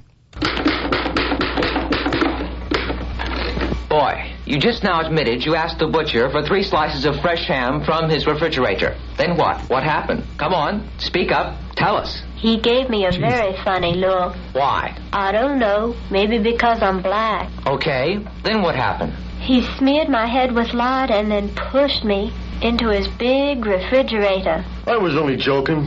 Of course. It's a little joke. I was only joking. Greatest movie ever. Oh. I was only joking. And put lard in the poor kid's hair. The kid's the best actor so far. He sounds like the daughter. Yeah. It's the same person. Same. Imagine, oh, well, in that case, you're free to go. Yeah, you're free to go. I didn't know you were just joking. Hey, we didn't know it was a joke. Sure. I'm only joking. Come on. Hey, then what happened? He smeared my head with lard and then pushed me into his big refrigerator. I was only joking. Of course. Go on and tell the whole story. I was afraid. It was very dark. Then I cried and screamed. That didn't last long, did it? No, a man opened the door for me, and then I got out. It was him. Then, after that you were free, he hit the butcher, didn't he? And beat him, kicked him, stomped him. No, he didn't kick. He hit him real hard in the stomach. It was great. Naturally, you're pressing charges. Of course. See what that did to my face? Do you have a doctor's certificate? I sure do. This is it. It's properly signed. Very well. Whoa. It's Sam the Butcher. That's exactly who that is. Sam the Butcher. So what happened here? Sam the Butcher's white. Black kid comes in. He covers him in lard. Yeah. Put his head in lard. And threw him in the refrigerator, and then But he was only joking. Yeah, he was only joking. And then the other black guy, that's the father of the baby, opened up the door, got him out, and then punched the butcher. In the belly. In the belly. But he got, like, hit in the face. Yeah. He's got a doctor's certificate. You got to find more clips from this movie. That's it. This is pretty much all we got? Is this the entire movie? Pretty much, that's it. A lot of it is just long instrumentals where you just see them walking around and thinking. Thinking? Yeah. Art piece. All right, we got a final clip. Dream sequence. Uh-oh. Deciding to have the baby or not.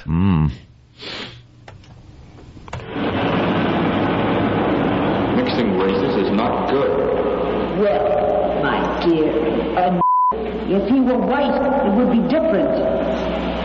Will you be able to love me enough to forget? She should be ashamed. Yes, I know. They're nice, but It is a stain. That's what was she like, tossing and turning? She's laying there sleeping, and you see these fade ins and out of people that she knows giving her advice. Yeah, and great advice. 1961. And they show the butcher doing questionable things with sausage links. It's a joke. Come on, I'm kidding. I was kidding. You want to hear that clip unedited? You know, I can't even put lard in her hair, Manny. My freezer is so polluted.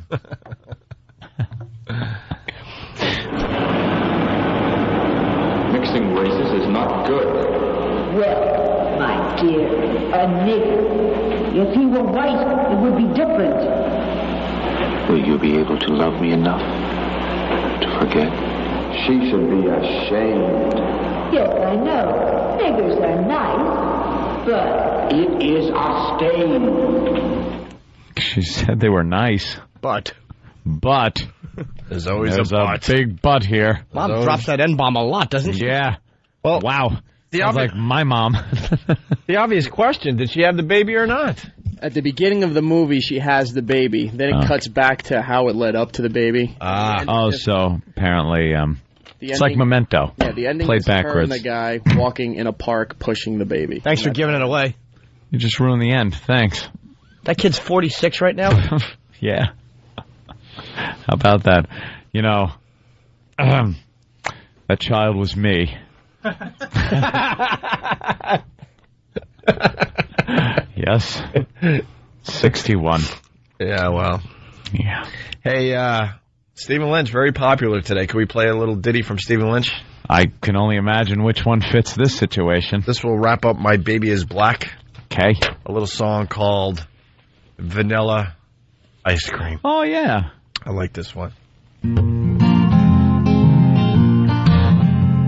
It's a song about the truth. I wrote it about a lady I was seeing not too long ago. Hopefully I'll remember the lyrics this time.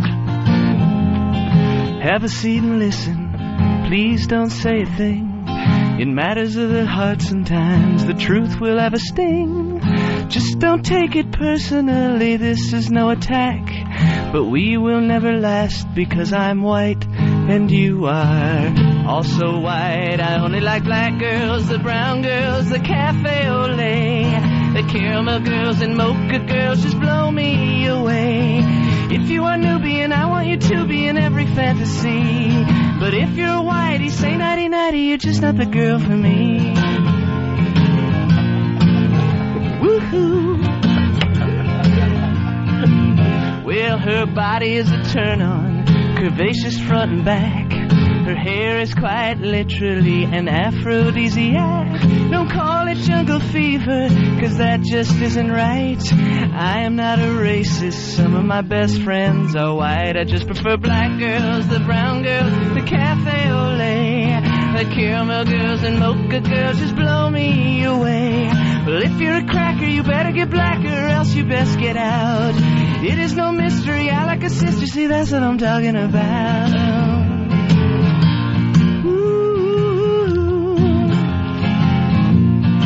Oh man, I hate vanilla ice cream. White rice is so bland. The milk chocolate melts in your mouth, not in your hand. The color is not the issue here. It's dignity, it's class. It's all about her heart. Okay, it's partly about that ass. I want me some black girls, the brown girls, the cafe au lait, the caramel girls and mocha girls just blow me away. Well, if you're a honky, you're singing the wrong key. It's the honest truth. The skin that she's dwelling in must contain melanin. That is the fountain of youth.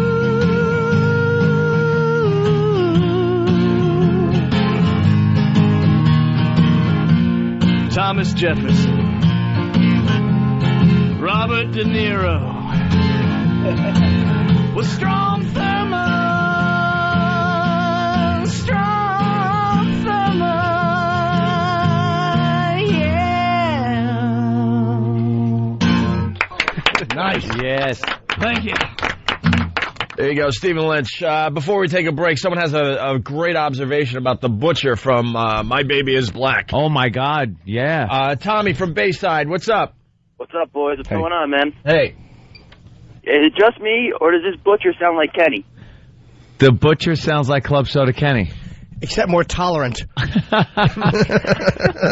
I busted him right in the old soup coolers. Yo, guys, great radio, man. This is excellent. Yeah, we're getting there. Thanks, sir. Thank you, man. Later, guys. There's Tommy from Bayside. I don't want to be the one to tell you this, but he's got lard in his hair. I want to hear the butcher now. Let's see. Before we go to break, I got the doctor's note. Boy, you just now admitted you asked the butcher for 3 slices of fresh ham from his refrigerator. Then what? What happened? Come on, speak up. Tell us. He gave me a very funny look. Why? I don't know. Maybe because I'm black. Okay, then what happened? He smeared my head with lard and then pushed me into his big refrigerator. I was only joking. Of course. I was only joking. It's a little Kenny-esque. That's the exact conversation he had to have, too, with a lawyer about a year ago. You ought to take your own advice as the butcher and spread lard in your hair. Dry head. that tumbleweed that he's got on his... Oh, my God. Oh, the lard would just dry up on contact. Instantly. Fall off in hard clumps. Joking? Of course. Go on and tell the whole story. I was afraid.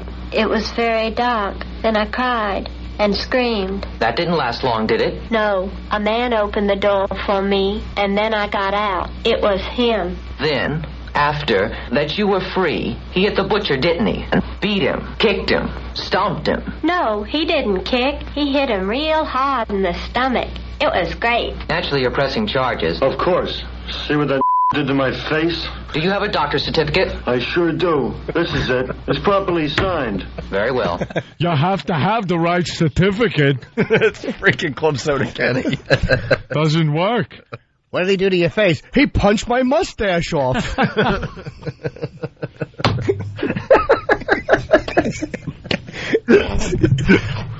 It's signed properly. It says, hit me in the face. But, GH, your math is wrong. It adds up to 122%.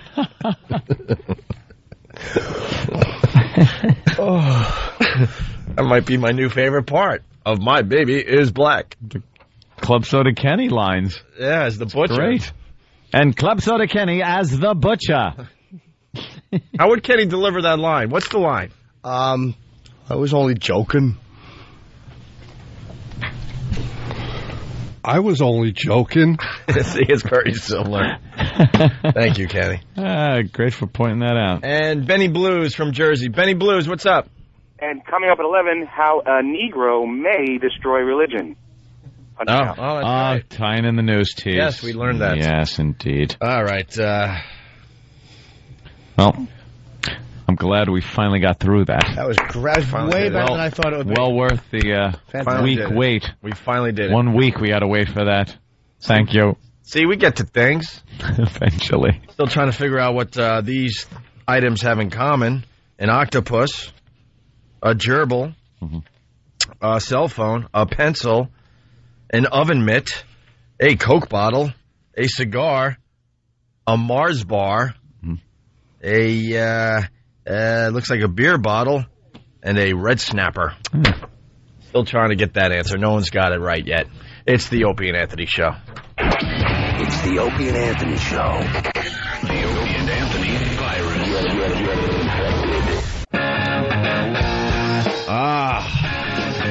We're having a lot of fun today.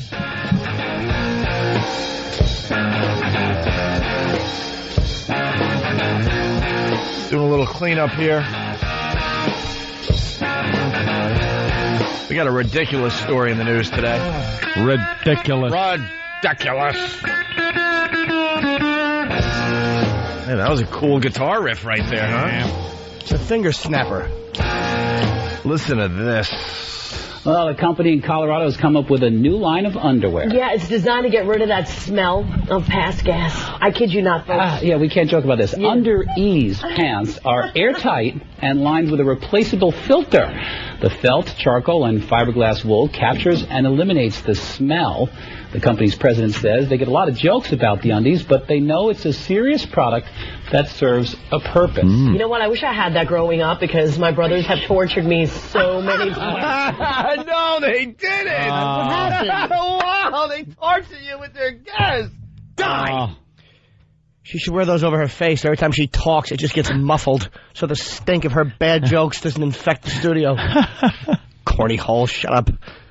You know what? I wish I had that growing up because my brothers have tortured me so many times. I cannot tell you. And I hope they're watching because one day it's going to be a payback. I don't want to smell the filter. One day it's going to be a payback? What's the payback? What's the payback? A lot of White Castle hamburgers and grapes and half and half? No payback. Shut up. Yeah, what's the payback? You tie them up and make them watch your broadcast? Stupid. What's the payback? I don't know. I need to know what the payback is. They just babble. How do you pay someone back? What are you going to do? Go to his house with your filtered underpants on? And what? And they're like, these things, there's an article on, there's like a waistband that kind of keeps anything from seeping out. Yeah. So they're like diapers in Very a weird way. Very tight. They just look awful. Purpose. You know what? I wish I had that growing up because my brothers have tortured me so many times. I cannot tell you. And I hope they're watching because one day it's going to be a payback. I don't want to smell the filter. Just as when you go to dump it, it's got to be it's got to be gross no matter what. No matter what. Why would you do that? Of course you wouldn't. How about being locked in a car? Windows rolled up. We've all been there, Steve. Let's do some weather. Yeah, there you go. Let's do some weather. We're treading on some dangerous ground here. Look, I want to be the next Dan Rather. Can't be doing these. I can't be talking about this. Gas. Can't be talking about gas. God forbid you talk about gas. But is that really helpful on a date, though, even though you don't smell? Beings in the country. Creeps, ankle biters. Obviously, the strength is their ability to turn mistruth into something people would believe. Wow, how long is this guy going to continue to babble and say nothing? All day long. Shut up. All right, here we go.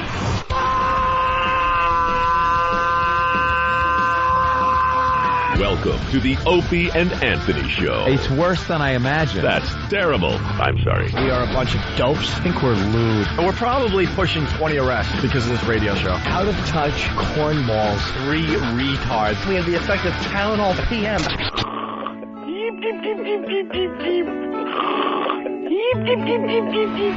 Opie. You know I could have been a model. Anthony. I'm gay. James Norton. I like yogurt. Robert Reed.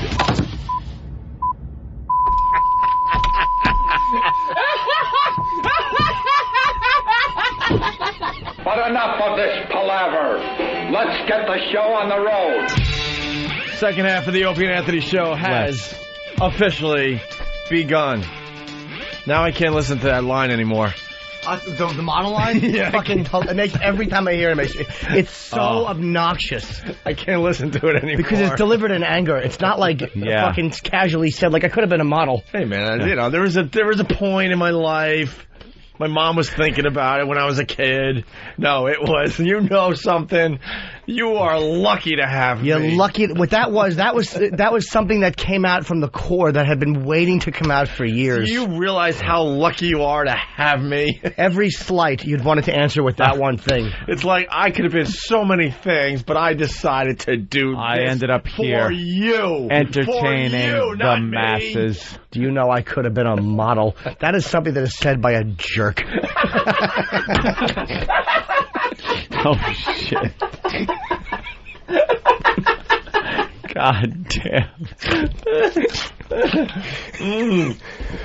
Oh, by the way, we're starting a new feature today. We answer all the unanswered questions that happen at, during the first half of the show. Today's answers are very simple. Pussy and asshole. Right. And smelly pussy. Those are today's answers to the unanswered questions from the first half of the Opie and Anthony Show. Very good. How many people right now going, I knew it! Nominations by category. The 79th Academy Awards coming up, huh? Wow. Jeez, it seems like just a year ago it was the 78th.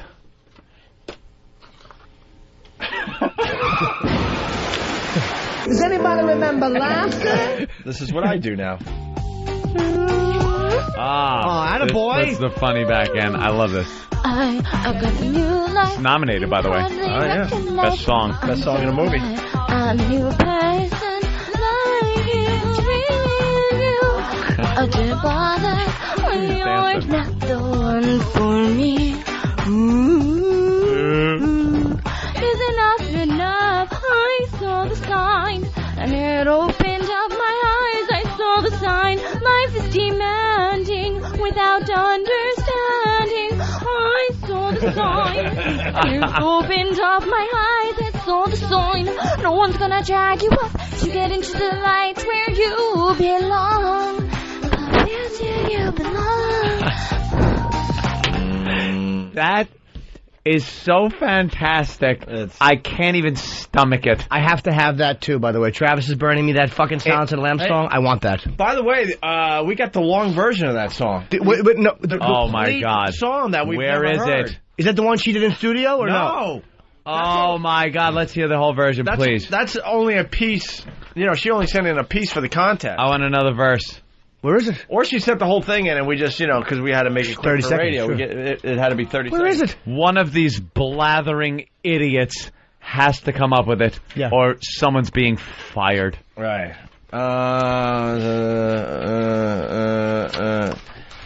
Do you know what goes on here after we leave? It's just a free-for-all. Yeah. I was kind of, trapped up here for a little while yesterday.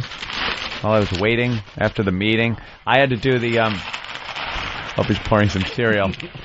First, I want to thank you for leaving me to do the Tanya Roberts thing. Whoa, what? If we have that, I would love to play it. I would throw myself under the bus. Okay. Dude, it is what amounts to. Do we have it? It's an infomercial interview that I did with her, where everything I said was read off a script, Tell me trying more to about sound Stalker natural. 2. Yeah, trying to sound natural, and it just didn't. And it's really bad. But then I come out, and I'm waiting for the truck. And do you know these little bastards that run around? That are like our support staff, these little bastards that run around. All they do is try to figure out how to fuck over another one of the little bastards. So I'm talking to one of the little fuckos right over there, and What's his name? Who is that? Do you know his name, Travis? No. Can I look at him? Craig? Craig. Is that Craig? Stand up. Let me see if it's even you. Yeah, okay. A year, man. Yeah, Craig. I don't know. It's Greg or Craig? I don't know their fucking names.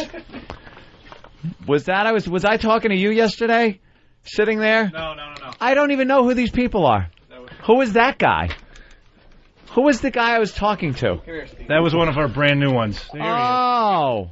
See, I see the hat and everything. You are very energetic. Look at him, runs right in. He jogged in. You're a new guy for us? I am. Oh, but you were staying after work a little late. Talk to the mic. You see Hawk? Eric just smacked him on the shoulder and pointed at the mic. Eric's a bully. Shit rolls downhill. Certainly does. E-Rock takes shit from other people. He gives it right back to these motherfuckers. You think they do an all clear when we leave? Yeah. All clear, and then they just... And then it's fucking some weird noise. Lord of the Flies. Right. There's a hierarchy that takes over that's just ridiculous. But we were chatting yesterday. What the hell were we talking about? Lamborghinis and... Right, a little car talk. And these guys thought it would be a great time to pull a little gag. So they get my attention and subtly convey to me, keep him talking, like you're interested. So I'm talking, and who thought that up, Sam? I thought it up, and of course you did. Danny executed it. Perfection, I might add. We're just talking, and he's like, we're carrying on a conversation.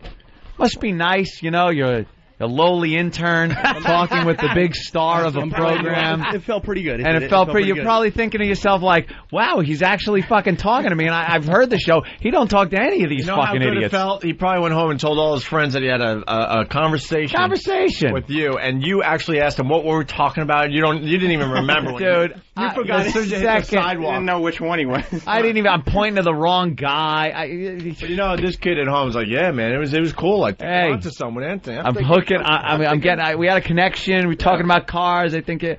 Well, anyway. Well, I have a question for him. Can I ask him a quick question? Yeah. I want to know, did you really, were you involved in a conversation, or did you realize you were waiting for Poe to get the truck filler? No, I knew what he was doing. Okay. But I was definitely getting into the conversation. Okay. Yeah. I never drove a Lamborghini before, and he was teaching me how to paddle. All right, enough. But I was. The beginning of the conversation was sincere. I was just hanging out and talking to you. But then they kind of looked over and gave me the high sign, like, "Hey, keep them talking." So as they're talking, fucking vicious Sam comes up with a plan and makes Danny do it. Grabs the ever-present dodgeball that's in the studio. Danny's got a better arm than me. Yeah. Danny proceeds right in mid-sentence as this guy's talking to me to wail it into the side of his face. Just like that. Except, oh shit! Your face just hit the microphone. It did. I bent the microphone a little bit. He was sitting with his back to those file cabinets. His back. Danny climbed up onto the file cabinets so he could come down with the ball directly on top of his head, maybe 2 inches away. It was vicious. Yeah, all I remember seeing was Anthony, and then I saw nothing but a big rock star sign right in my face. It was just a thrashing he gave him with the ball, smashed him right in the head. There's shenanigans that go on after we leave, and it's nothing but this fucking little pecking order bullshit where they just abuse the shit out of each other. Did he attempt to go back to the conversation?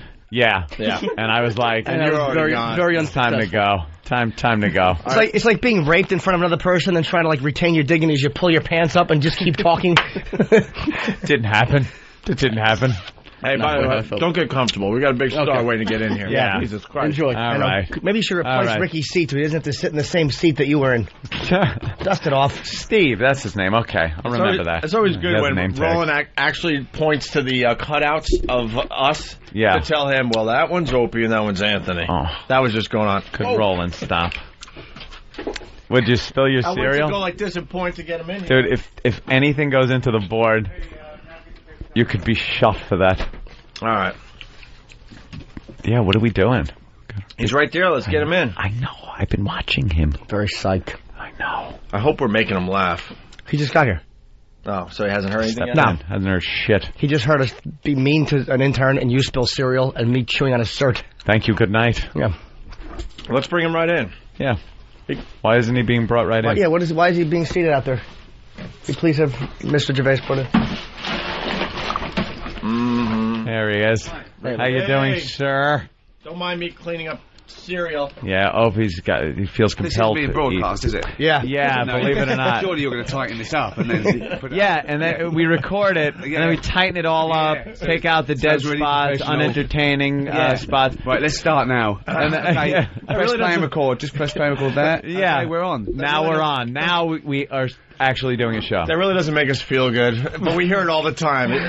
Is this being heard by anybody? Listen. Yeah, unfortunately It wasn't a criticism. It was a compliment. A lot of people come in and have no idea the show's actually on, and they're just bullshitting, talking about anything, and then they'll go, when do we start? It's like, you've been on for 20 minutes just babbling, talking about how small their penises are, or they've been raped when they were a child or something that they didn't want out over the air. Roland had a point. This is just like Letterman. Roland? Yeah, exactly. Roland pointed to our cutouts so you know who's who, I bet, right? He did indeed, yeah. I saw that go down. I'm like, oh, great. Did Roland tell you that he was vomiting and shitting last night walking on 73rd Street due to food poisoning? We're lucky we have him today. Really? Yeah. Has he cleaned it up? Probably not. So. I'm really happy you're here. I'm a little nervous, a little starstruck. Big I fan. know. No. Big fan. Really? Yeah. The Office, I mean, ridiculous. Love it. Thank you very much. Got the box set. Wasn't watching it when it was originally on, but got the box sets and just couldn't stop watching the goddamn thing. You are the consummate tool, the consummate jackass on that show. I just watch it and go, how did he capture the essence of this middle management douchebag so well? It's so much fun to play the fool, the idiot. It's in extras I sort of play more the straight man, I suppose. I'm more the normal guy. I'm more the Tim character. Yeah. But it's so much fun to say the worst thing possible, just the most stupid thing you can say. I don't know so how liberating. you get that. How do you... The writing, but you got to know how. Did you ever work with someone like that? Yeah, no, well, I worked in an office for 7 years. Oh, okay. And that explains that's it. where you get the management speak and the petty backbiting and all that. Just that minutiae of life, and you run into those people that just think they're funny. And well, The Office was actually a comedy about comedy, I think. I mean, we never said that at the time, but it was always getting stuff off my chest about, people who thought they were funny would shout catchphrases and, use that, not have a mind of their own, really. Just, they'd find each other because they all shouted, "Was up?" Yeah, Is that sort of thing you want to go on? Yeah, that's what... I know, yeah. What's up? Oh, yeah. Great. I love that. Every office was doing that. What's that? There's a scene in season 2 where you do motivational speaking, and it's one of the most uncomfortable. I was embarrassed for the cat. It was like, how did you bring that out of me? It was so good. Well, it's so funny, isn't it? Because it even makes me cringe a little bit when I put on the baseball cap and try and be cool and try and talk hip hop.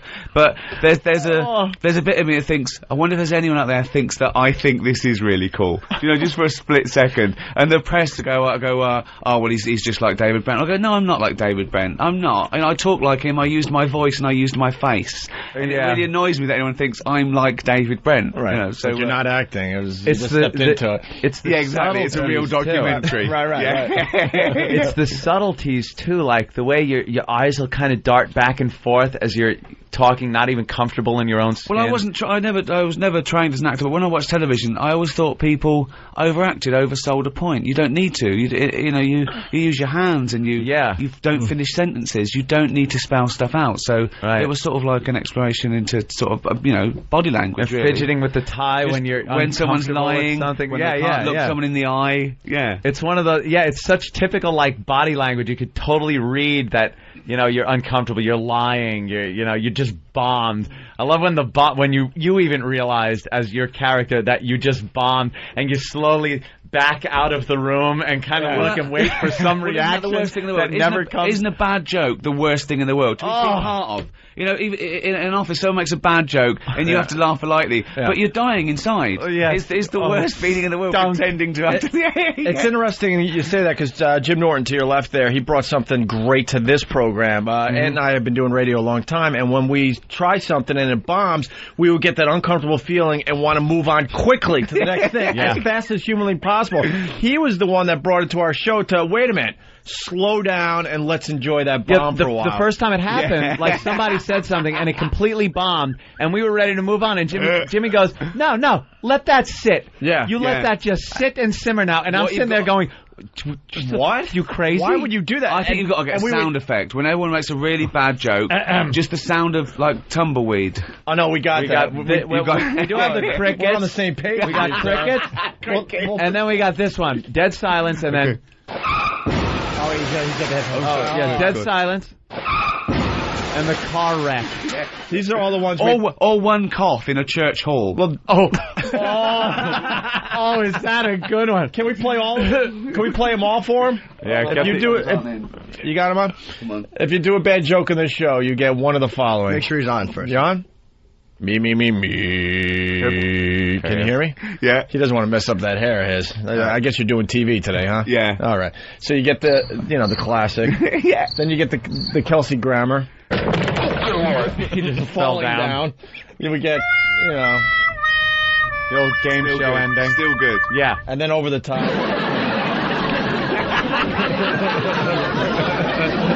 And then we did Price is Right. When you get the price wrong.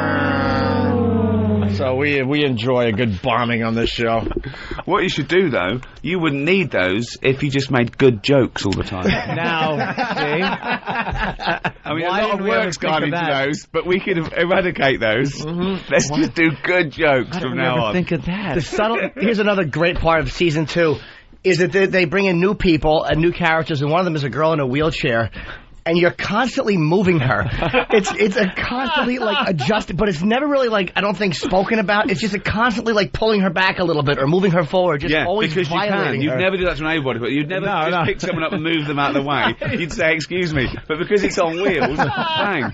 And I know that happened to me. I know people that said that, sometimes at a party, someone would just move you out of the way. Because they can. And, of course, also, he wants to be seen as helping.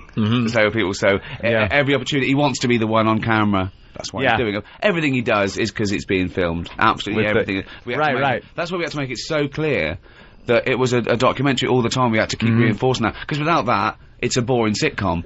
But when you suddenly know he's acting like it's because he wants to be famous, it suddenly sort of comes to life. That's what makes it so real, is how you work your eyes, like shifting and all uncomfortable and stuff, knowing you're being filmed. Yeah. Exactly. The zero improv skills with the big rubber penis. Exactly. That's the one I was watching last night. You just grab it and you've got nothing. You've got nothing. But before you grab it, I can't watch it. I'm turning my head. Improv to me is I think sort of easier to do than watch anyway, because it's all, when you're watching these guys, that even if they're good professionals, you're thinking just make it rhyme if you're doing a song, or just make this funny enough. It's just torturous to watch anyway. Someone desperate. So everyone knows the scene. There's a big, blown up dick. Yeah, rubber. And you guys were trying to figure out, things you could do with this. And what's his name? Grabbed it, but he had nothing. And you grab it back like, look, don't waste anyone's time.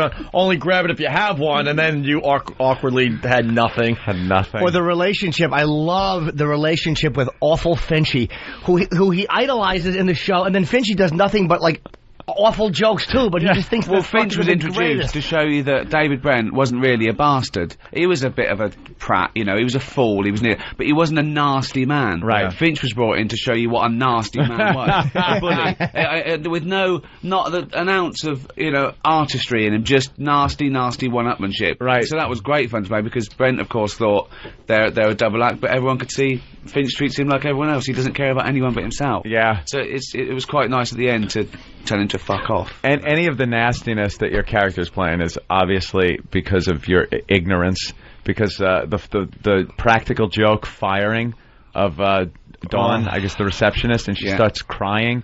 And you're just, you obviously don't know how to deal with it. You felt bad about it. You didn't know how to deal with it. And when she just goes, "You sorry little man," Sad little man. Yeah, you're a sad little man, and then you're just like, all right, like you don't know what to do. Being caught out, that's it, being caught out on camera, it's that thing, because we came out of a spate of these reality game shows and docu-soaps in England in the 90s, where normal people just followed at work, and they became sort of famous, and then they milked it, you know, they went on everything they could for, 10 minutes, and now we have shows like Big Brother, and before they go in, they get an agent because they think this is it. Yeah, this is going to be the star maker for them. Then they're dead after 8 because they're not doing anything. The things that they do on Big Brother and film in England is unbelievable. Yeah, I've read about it. There was one woman who went on there and shoved a wine bottle up her vagina.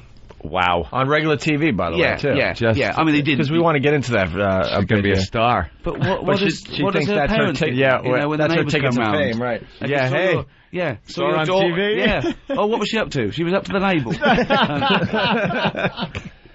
With that said, what do you think of American TV? I love it. I think it's the best in the world. Really? Genuinely. Don't you think we're uptight though with some of the things we can't do or say on TV? Yeah, but that's network. Network. Cable, there's no restrictions. Well, cable finally, is. I mean, HBO got most of the best programs ever. Right. But I mean, you look at things like. I've been a fan of American stuff, particularly comedy from Laurel and Hardy, and then you've got all these great iconic shows, MASH and Cheers, and then stuff like Arrested Development and Curb Your Enthusiasm. Right. We're not doing anything like that. Really. Curb Your Enthusiasm. I certainly feel I've got more empathy with the American models and the way. The writers, directors do here as opposed to, in England. And I think you've got the greatest stuff coming out of it. And stuff like The Sopranos. I mean, it's beat in film, it's right. It's they churn those out. It's like an art factory. The quality doesn't go down, and yet they get it right for season after season. See, this is how stupid I am. I think every show in Britain is like The Office. I think there's a million sitcoms like that.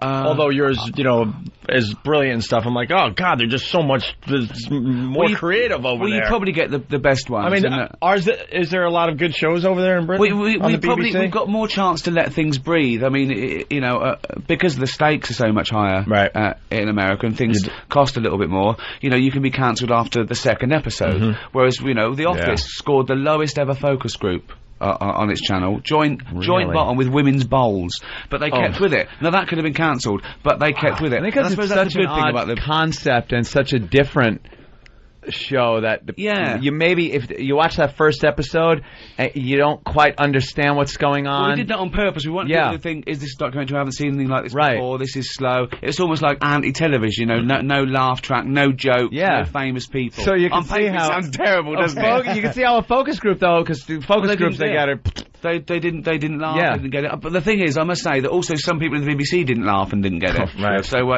but they allowed it to find its own audience. We were low risk. Right. It cost nothing. I think the first one cost like $100,000. No kidding. Which is nothing. I mean that'd be a title sequence over here.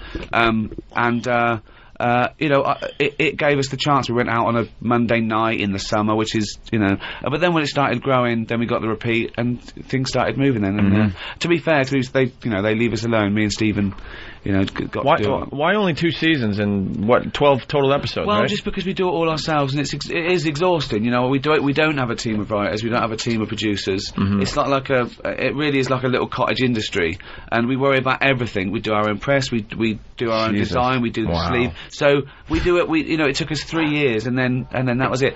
And loads of people have let me down. I've seen great things. Then the 3rd season, 4th season, it's just terrible. Right. They took the money and ran. And you just felt like it was time to. Yeah, and I think shame on you. Also, because the conceit is a fake documentary, it'd be like the Truman Show. This team hanging around an office forever was a bit weird. But we had other ideas. We just wanted to move on. Do you know, I like the show so much. The first 2 seasons, obviously, I own. I bought the special with them. I have not watched the special yet because I don't like the idea that there's no more. It bums me out so much that there's no more episodes. The special's slightly different. No, I know, but I don't like to know. I like to know that there's something left with these guys that I don't know yet. Oh, really? Yeah, it bugs me that sweet. it's over. I had that feeling with The Sopranos. I didn't watch it when it went out, and then we got all sort of 5 seasons that we had on DVD. And the last sort of season we were watching, we started rationing ourselves because we thought, you don't want it to be over. And when we watched the last one, it was just awful. Yeah. I think American TV's great. I still watch Columbo. I just can't believe how ahead of its time it is. It's just it's so stylish. I catch those every time they're on, and it's amazing how many real directors went on to, yeah. you know, Spielberg directed a few, and you're watching. I've watched some Columbos and gone, this is Spielberg, and you know it just by the way it looks. And then the end sequence comes, and you see it was Spielberg. Patrick directed. McGowan did a few. He got in there, and he's like, I've been in a few. I love the villains they use. And comics are always touching on Columbo, how it's never just some guy that's, you know, robbed a gas station and shot someone. It's always an art dealer, someone overprivileged who gets their comeuppance and never knows how to shut the fuck up. It's I can't understand how the footprints got under the window when the mud wasn't here from a storm last night. Ha, Lieutenant. It's obvious the man took his shoes off and went, you know, I should have seen that. and the guy never knows to just shut his fucking mouth. He's getting away with it. Yeah, you were getting away with it. Lawyer up or something, you dope. Well, I watch it with my girlfriend, and whenever Columbo goes, that explains it, I go, he's got away with it. Yeah, that's it. That's it, okay, we might as well turn off the hook. Yeah. Well done, that's a perfect crime. Let's watch something else. And it's always some little thing, too. Like, one thing was an earring in a trunk. Really? Which as evidence, would be kind of nothing. And it's like, you know, I found an earring in his trunk. And it's like, I killed her because she was cheating on me. And the guy just completely spills his guts. But there's one I saw that was really bizarre, where Columbo gets the mafia involved, and they help him out. It's a whole thing, this whole elaborate... But it's great. The thing about Columbo is...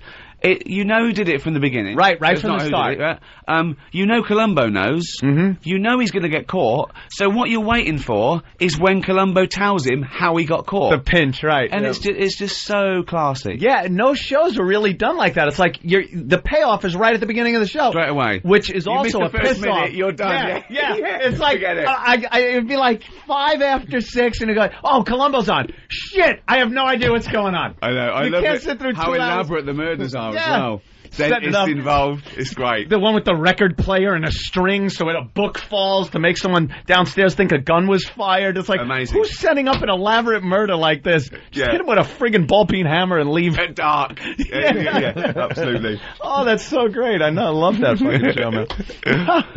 But, what do you think of the American Office? I love it. Yeah? Think they did a good job? Good adaptation of the... You know, the press were against them to begin with, because where The Office made a mark in America was in the industry, really. Yeah. And so when this came along, they were going, it's doomed.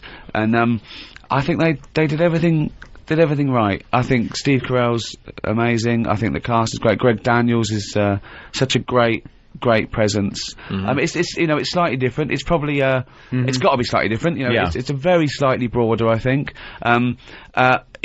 He's better at his job, but I just think you probably don't get that sort of office. In England you can survive till you're 65 doing really bad stuff, but no one fires you. My girlfriend brought up a good point when we were watching your version.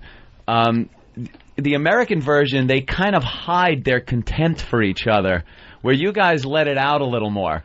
Your contempt of each other, sitting there and just being pissed off, and you'll let people know, like, you don't like this person. Where there's more phoniness. But that's I how think it works that's more American. Yeah, that's how it is. It's like in there's this phoniness here in an everybody office but where the person. Yeah, you won't tell that person. Yeah. Really? Because I think definitely. that there's a misconception that the English are very, very reserved and can't get out their feelings. No, I think when it comes to sort of like bitchiness, then we do that. That's what you do after work. You go, you sit down every night and go, oh, you know what happened to me, and it's sort of like that camaraderie, I suppose. Yeah, we do. I suppose we do. Yeah. And I saw, I was like, who's that girl? I know the girl Dawn and stuff, and she was from Shaun of the Dead. That's it. She got with Simon Pegg, who's you know Simon. I love him. I think he's amazing, and he's got a new film coming out called. Has he been on here? He's supposed to come in. We haven't booked. That movie is amazing. So funny. Yeah, he's hysterical. He's got a funny little head as well. He's like a cartoon head. Funny. Tell me, he looks like Charlie Brown that grew up. But he's lovely, Simon. He's great. That is one of my go-to movies. Like, I will just pop that on, and you can't help but just love it and love the character. But he's such a nice, funny man as well. I can't wait to he's great. He's great. I'll tell you, when's he coming on? I don't know. We got to work that out. With when? Roland. I'll tell him I love it. Roland. Have you noticed Roland? Our he's coming in April. In April. In April? Yeah, that's when he's coming to the U.S. You wore an office shirt for today. You are just such a tool sometimes. I hope it's a bootleg and you get in trouble. No, it's a real thing. They sent it to me. It's official. It's official? Yeah. He gets a little nervous, and he has a very hard time talking on mic. Well, why don't we show him? Which is just horrid. He's a great booker for the show, but when it comes to actually talking about stuff, what do you like about The Office? Behind the scenes The guy. English version of The Office. The English version? Yeah. Well, no, it's just called The Office in England. Yeah. It's called The Office. The American version. Yeah, you're right. No, it's funny, witty. Ricky's amazing in it. All right, why is he amazing? He's hysterical. I'm gonna have this sort of bullying when he's being nice about me. I'm on his side. It's just me and you against the rest of them. Okay, right. Let's keep this fair. Okay, you go for it. But he's very shallow. He won't give you any substance to why he likes never anything. get deep. He can never get deep. And when it gets really uncomfortable, don't say a word, because that's when this bit gets really good. All right, so why is he amazing in The Office, Roland? Just his comedy style, his writing, his timing with the cast, Steve Merchant. You're terrible. That's fine. You just let him hang. There was nothing wrong with that at all. You know what? That was actually the best he's ever done. Ever. I've seen smoother testimony in child molesting trials.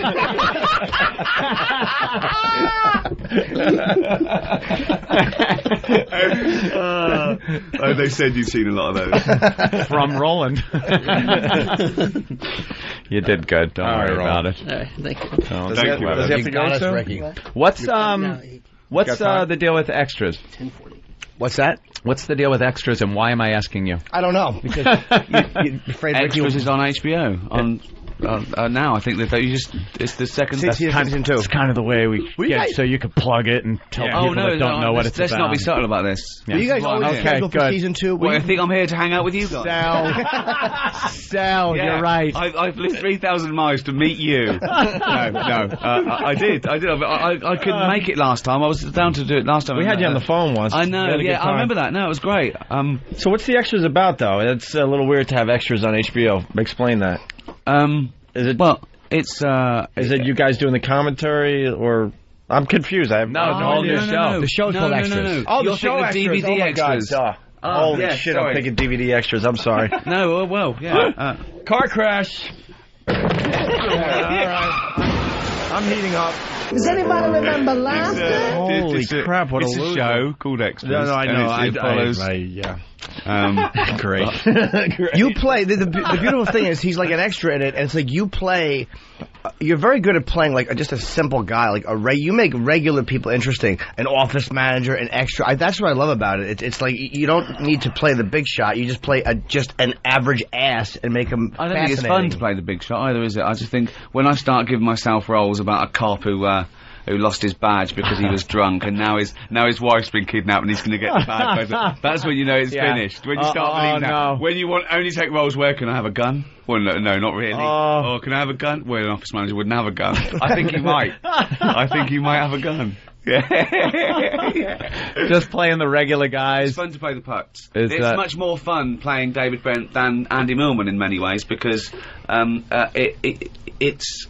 You and also when you're playing the parts, you can put other cast members off. That's the most fun for me, actually putting them off while I'm playing them. Whereas if you're playing the straight man, you can't really. So I need something else to keep my interest up. It's so odd to watch that because you don't think you're acting watching it. Like, do you find it difficult to play that character because it's so natural? When I watch The Office, I'm like, this is a guy, this guy. I've worked with these people, guys like this. Do you find it harder to act like that? I don't find acting that hard. Really?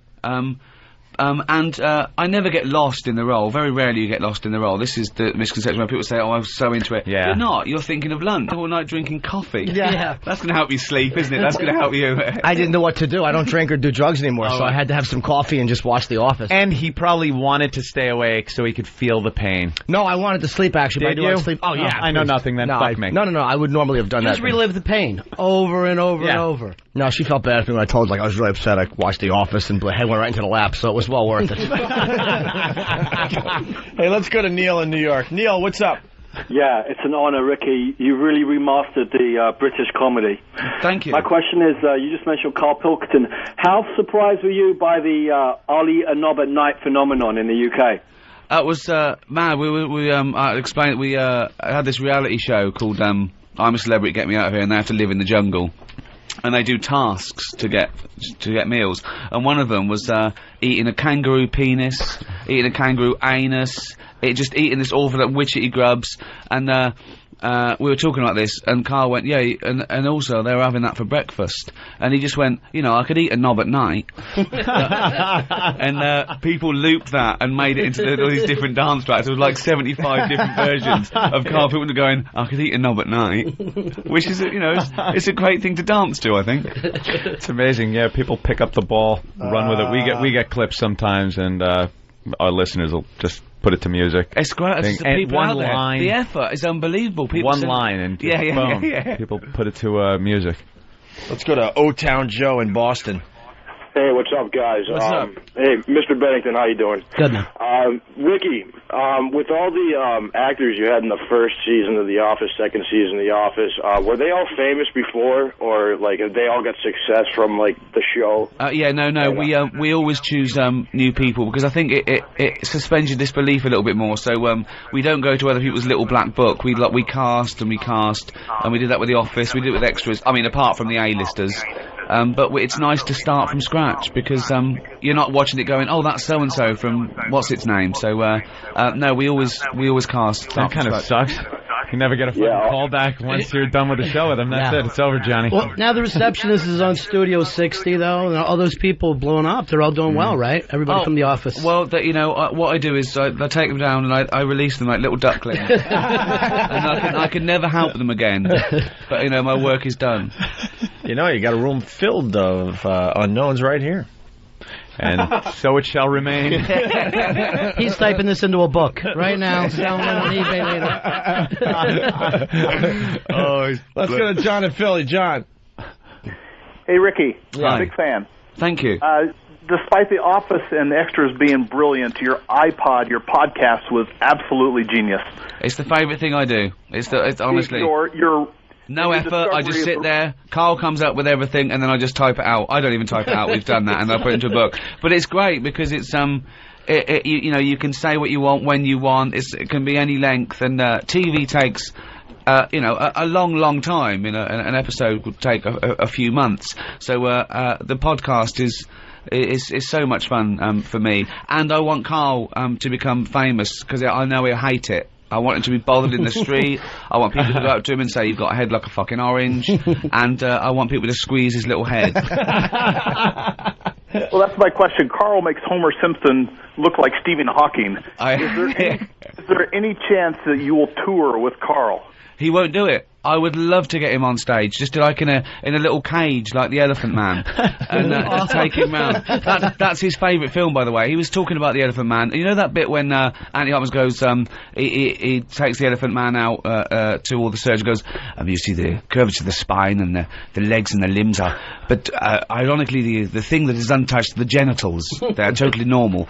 And Carl went, think of that. The one thing you would like an elephant, and he gets the fucking head.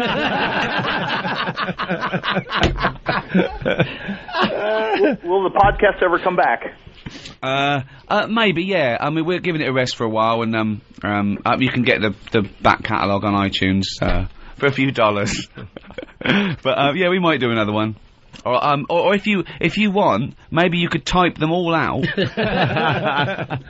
send them to him, and staple them together. What about the Bowie song? The Bowie song should be out by now from the last. Oh, that was on. I think that's been on YouTube since it went out in England. Yeah. Oh, you mean release it? Yeah, just release it as a single. Why not? Yeah, just get it out there. Was that weird for you too? That is Bowie. I mean, I know that you probably grew up just. He's probably my musical hero for about 25 years, right. And to co-write a song with him, and it's so funny because I was talking on the phone, and I'd sent him the lyrics, and I said, we want to do this. We thought something, a bit retro, maybe something like Life on Mars, right? And he went, and he said, I'll just knock off a Life on Mars for you. So Not gonna get. The great thing is it was such a Bowie song. Like It was. really He knew was exactly very what he was doing. He gave us Uber Bowie, didn't he? Yeah, right. Yeah. Let's go to Chuck in New Mexico. Chuck, what's going on today? Hey, I wanted to ask Ricky about his stand-up stuff. I had bought a copy of Politics and a copy of Animals on eBay, and then found out that they were just British. Are they ever going to the U.S.? I had to go out and buy a multi-region DVD player just to watch them. Yeah, it's I bet you don't get all the stuff on there. Does it translate? Do you understand what I'm saying? Probably the regional references don't travel well, do they? Yeah, there was some of the stuff I kind of didn't get, but probably 80-85% of it was translatable. Oh, that's good news, because I'm going to do some gigs. I want to do a few in New York. I think I'm playing a few gigs here in May, so I'll have to find out what travels and what doesn't. What are you doing, stand-up? Yeah, well, I'm doing a new tour now in England. I'm touring. It's a new thing called Fame, which I'm going around the country. But just hand out maps as the placemats in the comedy club. So when you have a reference of a location, they could just look down. Yeah, New York, England. Yeah. On the globe, just 2 stars. I'll fly between them. No, I would love to do stand-up in New York. Yeah, it's so romantic. I think about doing stand-up in New York. Just ask Jimmy. He'll tell you. Oh, every night. Oh, yeah. Really? Yeah. The romance comes afterwards. Is it true you've got like man 7 with minutes? You just do. They do New York stand-ups like do 7 minutes. We do. No, on the road you do 45 to an hour, but in New York, usually at the Comedy Cell you do 20-minute sets. Sometimes on the city there's 10 minutes. That's the same. Yeah, it's just shorter sets. I know like Junglers in the Comedy Store in England are pretty famous, but I never worked in England though. Right. Okay. It's a lot of it is quite sort of hack stuff. When you do sort of think places like Jongleurs and going, it's people going out and they start off with things like, yeah, when you get stoned, you get the munchies and all this sort of, difference between cats and dogs and men and women. Yeah. Don't old people drive slow? Jimmy's working on an HBO special. Sorry. Oh, really? I want to do one of those as well. Yeah, it's an hour shooting, I think, in April. And do you shoot it, talk amongst yourselves, sorry. Sure. And do you shoot it as live, or is it like a TV show where you... Carlin, well, I mean, in front of an audience, yeah, but Carlin does them live. I don't have they don't give me that option. I'll shoot it probably, and it will go. I think it's like 10 camera shoot. Then they'll just edit it, cut it down to 56 minutes or whatever, and then show up. It won't be live like in real time like. And Carlin then that does. plays. Then that material's redundant, though, isn't it? That's the dead. thing. Yeah. Yeah. So once I put it on DVD or do it on TV, that's dead. You got to start again. But the thing is, some people in England they survive on 40 minutes for about 25 years. Oh, same here. We got that. We got that. Kevin Meaney. I'll give you that name. Oh, boy. Kevin Meaney. Not big pants people. Been doing the same act for years. You're gonna put an eye out. We'll lose the house, goddammit. Once it's on TV, though, it's hard. He can't do that anymore now. Yeah. No. Let's do his whole act now. I don't know him, but he's almost your extras character when you really think about it. That's almost Kevin Meaney without even meaning to do it. He does a We Are the World bit still. He does a We Are the World thing where the music comes on. No joke. And he does every character from the We Are the World thing. He like does a mime act where he does facial expressions and lets the song play. It's We Are the World. It's a 25-year-old song. It was topical for the first year, and then 24 years after that. I don't know this guy, but I'm feeling sorry for him. Yeah. Oh, you should. And the audience. You should feel sorry for the audience, is right. This isn't libelous yet, is it? We haven't said anything. This is all your own opinion. It's all fair comment. Is it? Okay, fine. Let's go to John in Ohio. You just got to hop on a plane, and you're fine anyway. John in Ohio. John. Hey, what's going on, boys? Hey, we'll clean up. Ricky, love your work. Thank you. I got a question for you, boys. Is there any way that you can get Ricky to recite some of Steve C's bad acting? Oh, boy. I think that'd be hilarious. I don't know if we have time. Steve Carlisi is our production guy. Occasionally him and that gentleman Bill, that lunatic Charles Manson-looking guy right there. Harry Dean Stanton. Speaking of offices, voted most likely to kill us someday. To kill everybody in here, yeah. To go postal. He's the guy. He's the number one on the list. He comes up with these sketches and scripts that he shows us, and they go into production and hammer them out, and we play them. And Steve, our production guy, the guy that puts these things together, he acted in one of them. And I use that term so loosely, I don't even want to come up with some kind of loose analogy. Yeah. It is completely... Here comes Steve now. Hi, Steve. Hello, how are you, Steve? And his acting is just second to none. If you're going to cast something in the future, consider Steve if you need somebody who can deliver lines like this. Here's a couple of lines. The first one I'll play is just a simple why not. It's just, why not? The second one is him asking somebody, how did their parents die? This is a very serious question, very emotional. Let's listen to these next to each other, shall we? Why not? How'd your parents die? Why not? How'd your parents die? Why not? How'd your parents die? The emotional range So humiliating. is just fantastic. It's amazing. It really is. And then when he's telling him how his parents died, here's his response. That's terrible. I'm sorry. Isn't it great? I'm going to laugh the way they set you up there. Someone's in the house, Steve. Someone's in the house. What are you doing in my house? That's all right. And then he tells them. But listen to this sing-song bullshit. What's my problem? You're in my fucking house. What is... Your head should pop out of a fucking laughing box when you deliver that. Get the fuck out now. That's anger. That's anger, and this is the only emotion he shows. Get the fuck out now. Yeah, like his teeth are clenched. And here's my favorite. This is... He's handling the situation. The girl wife comes in, and he's got to tell her now that he'll handle the situation. And you could almost see him, eyes half shut, that hand kind of waving her out as he delivers this. No, nothing's wrong. Just stay in the living room. I'll handle it. Nice stuff. It's a burglar. He's openly laughing at you. These are the best acted lines I've ever seen. You could play the part of a guy who lost his adrenal gland. That for whatever reason, he cannot... He can't get any type of energy or emotion. The house is on fire. Yeah. I'm thinking either a lot of shock therapy, a lobotomy victim perhaps, something like that. I like that as an illness. I lost my adrenal gland. Where did you have it last? I had it in the car, and I was getting excited about stuff, and I looked under the seat, and now I don't care about anything. There's a nail in my balls. Pull this nail out of my balls. It could be a character. It could work. He is talented at the no thing, because he does no. That was actually him saying no as he's very excited. That was right as he lost his adrenal gland. He had the last bit of emotion. No. I thought that was his car starting. I mean, the battery's dead. Oh, it started. Him too. Just love this hail of gunfire I walk into. Yeah. Well, whenever we have actors come in, we love to showcase our own actor, Steve Carlisi. Yeah. Isn't he wonderful? I didn't think it was that bad. I thought it was okay.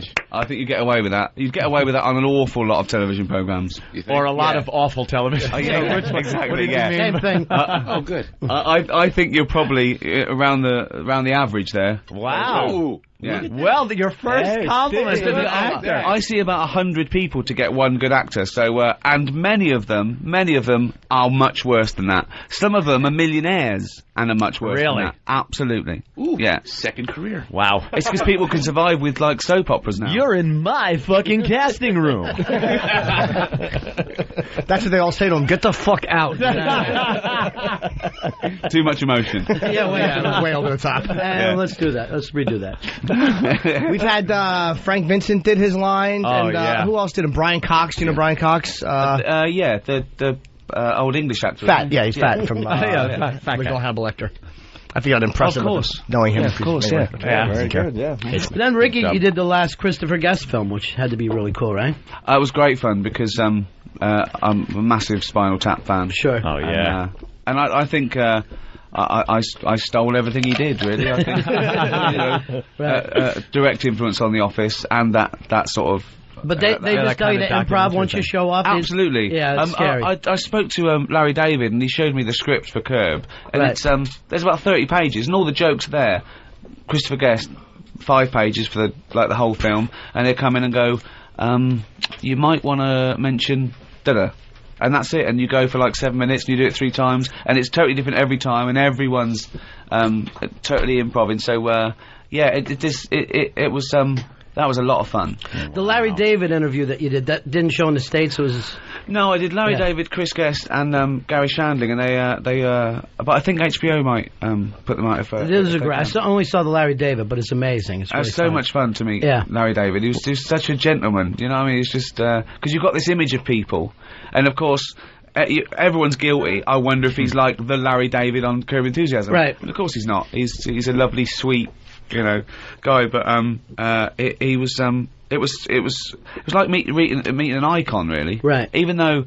He didn't really know who he was in Seinfeld until, but it's like meeting Woody Allen or something. It was an absolute pleasure. I always love it, like when people I dig love other people that I dig. That's always my favorite thing in life. I'm like, okay, all right, there's cool, something that works Like, in the universe. Yeah. But you'd have liked it as much if I'd have said, "Oh, he's such an arsehole." Yeah, sure. I agree. Fuck him. I don't like him that much. What the hell? Let's go to Larry in Huntington. Larry, what's up? Good God, guys. 5 brilliant comedians in one room. What a show. Wow. Hey, Rick. Thank you very much. Does anybody remember last night? No, that's good.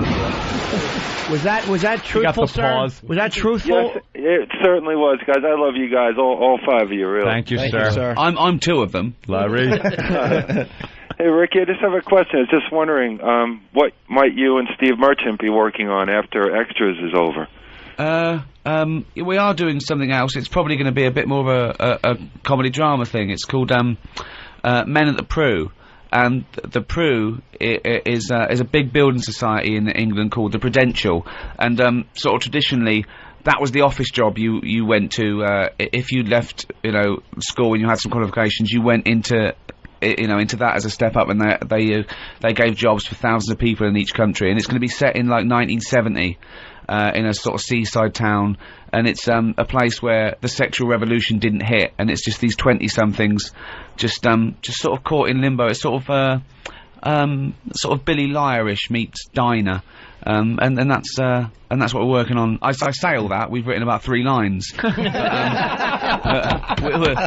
we get the mood first. We get the mood first. And all the references we don't understand in the States. It's another one like that. Maybe, yeah. Billy Liar's a big British film, but you probably know Diner though, right? Yeah. But that's why I love the guy from the EastEnders on your show, who I know nothing about, but he's in every episode, and it's just hysterical. Oh, Barry from EastEnders, of course. Yeah. Yes, yeah. Well, but you get the idea, right? He's a Screech. Over here, he would be Screech, I think, for us. Oh, is that the guy who talks?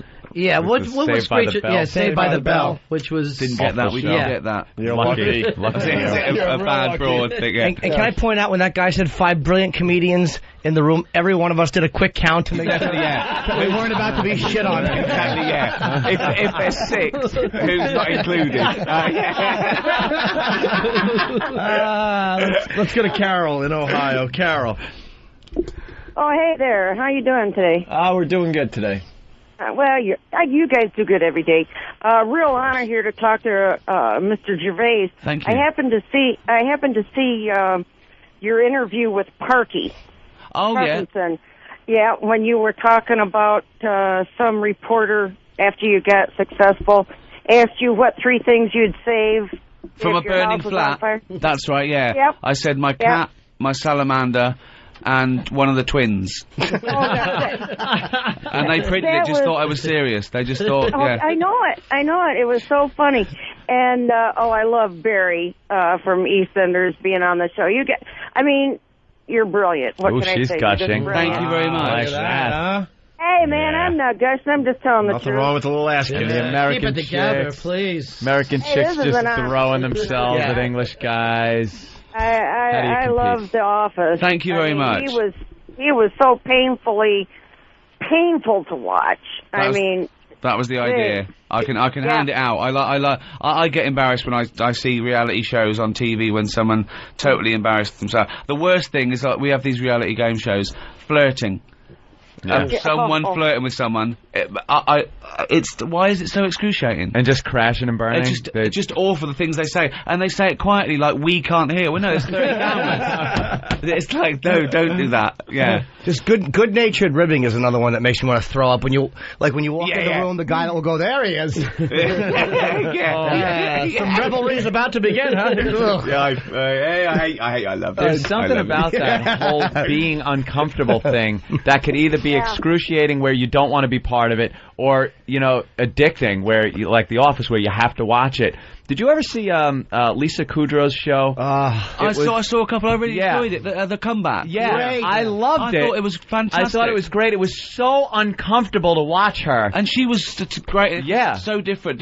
Did people sort of want Phoebe when it came down to it? Yeah. Probably. I know, morons. I know. It was so uncomfortable to watch her. Like, think she was in a better place than she was, but actually kind of realize, in her alone moments, she'd kind of sink into that reality. But then when she's around people trying to be happy and... Oh, it was horrid to watch. Audacious as well, because they kept, uncovering layers of it. And I her relationship with the writers was just awful. Really great. Well, Larry Sanders sort of, that was nailed it as well. Yep. Just absolutely brilliant. True, yeah. But I don't just like those, I suppose, cutting edge, and I like, my favourite show at the moment is Heroes. I cannot get enough of it. I absolutely love it. We're just making fun of Heroes, right? We're just making fun of it. But no, of course, dude, and you should. No, but you should, because it's fun and so. But I love these. We were asking Carl Pilkington if he had a superpower, what would he have? And it was going, I wouldn't like that. I was going, no, if you can. He went, no, it's too much responsibility. I go, look, it's just a fancy.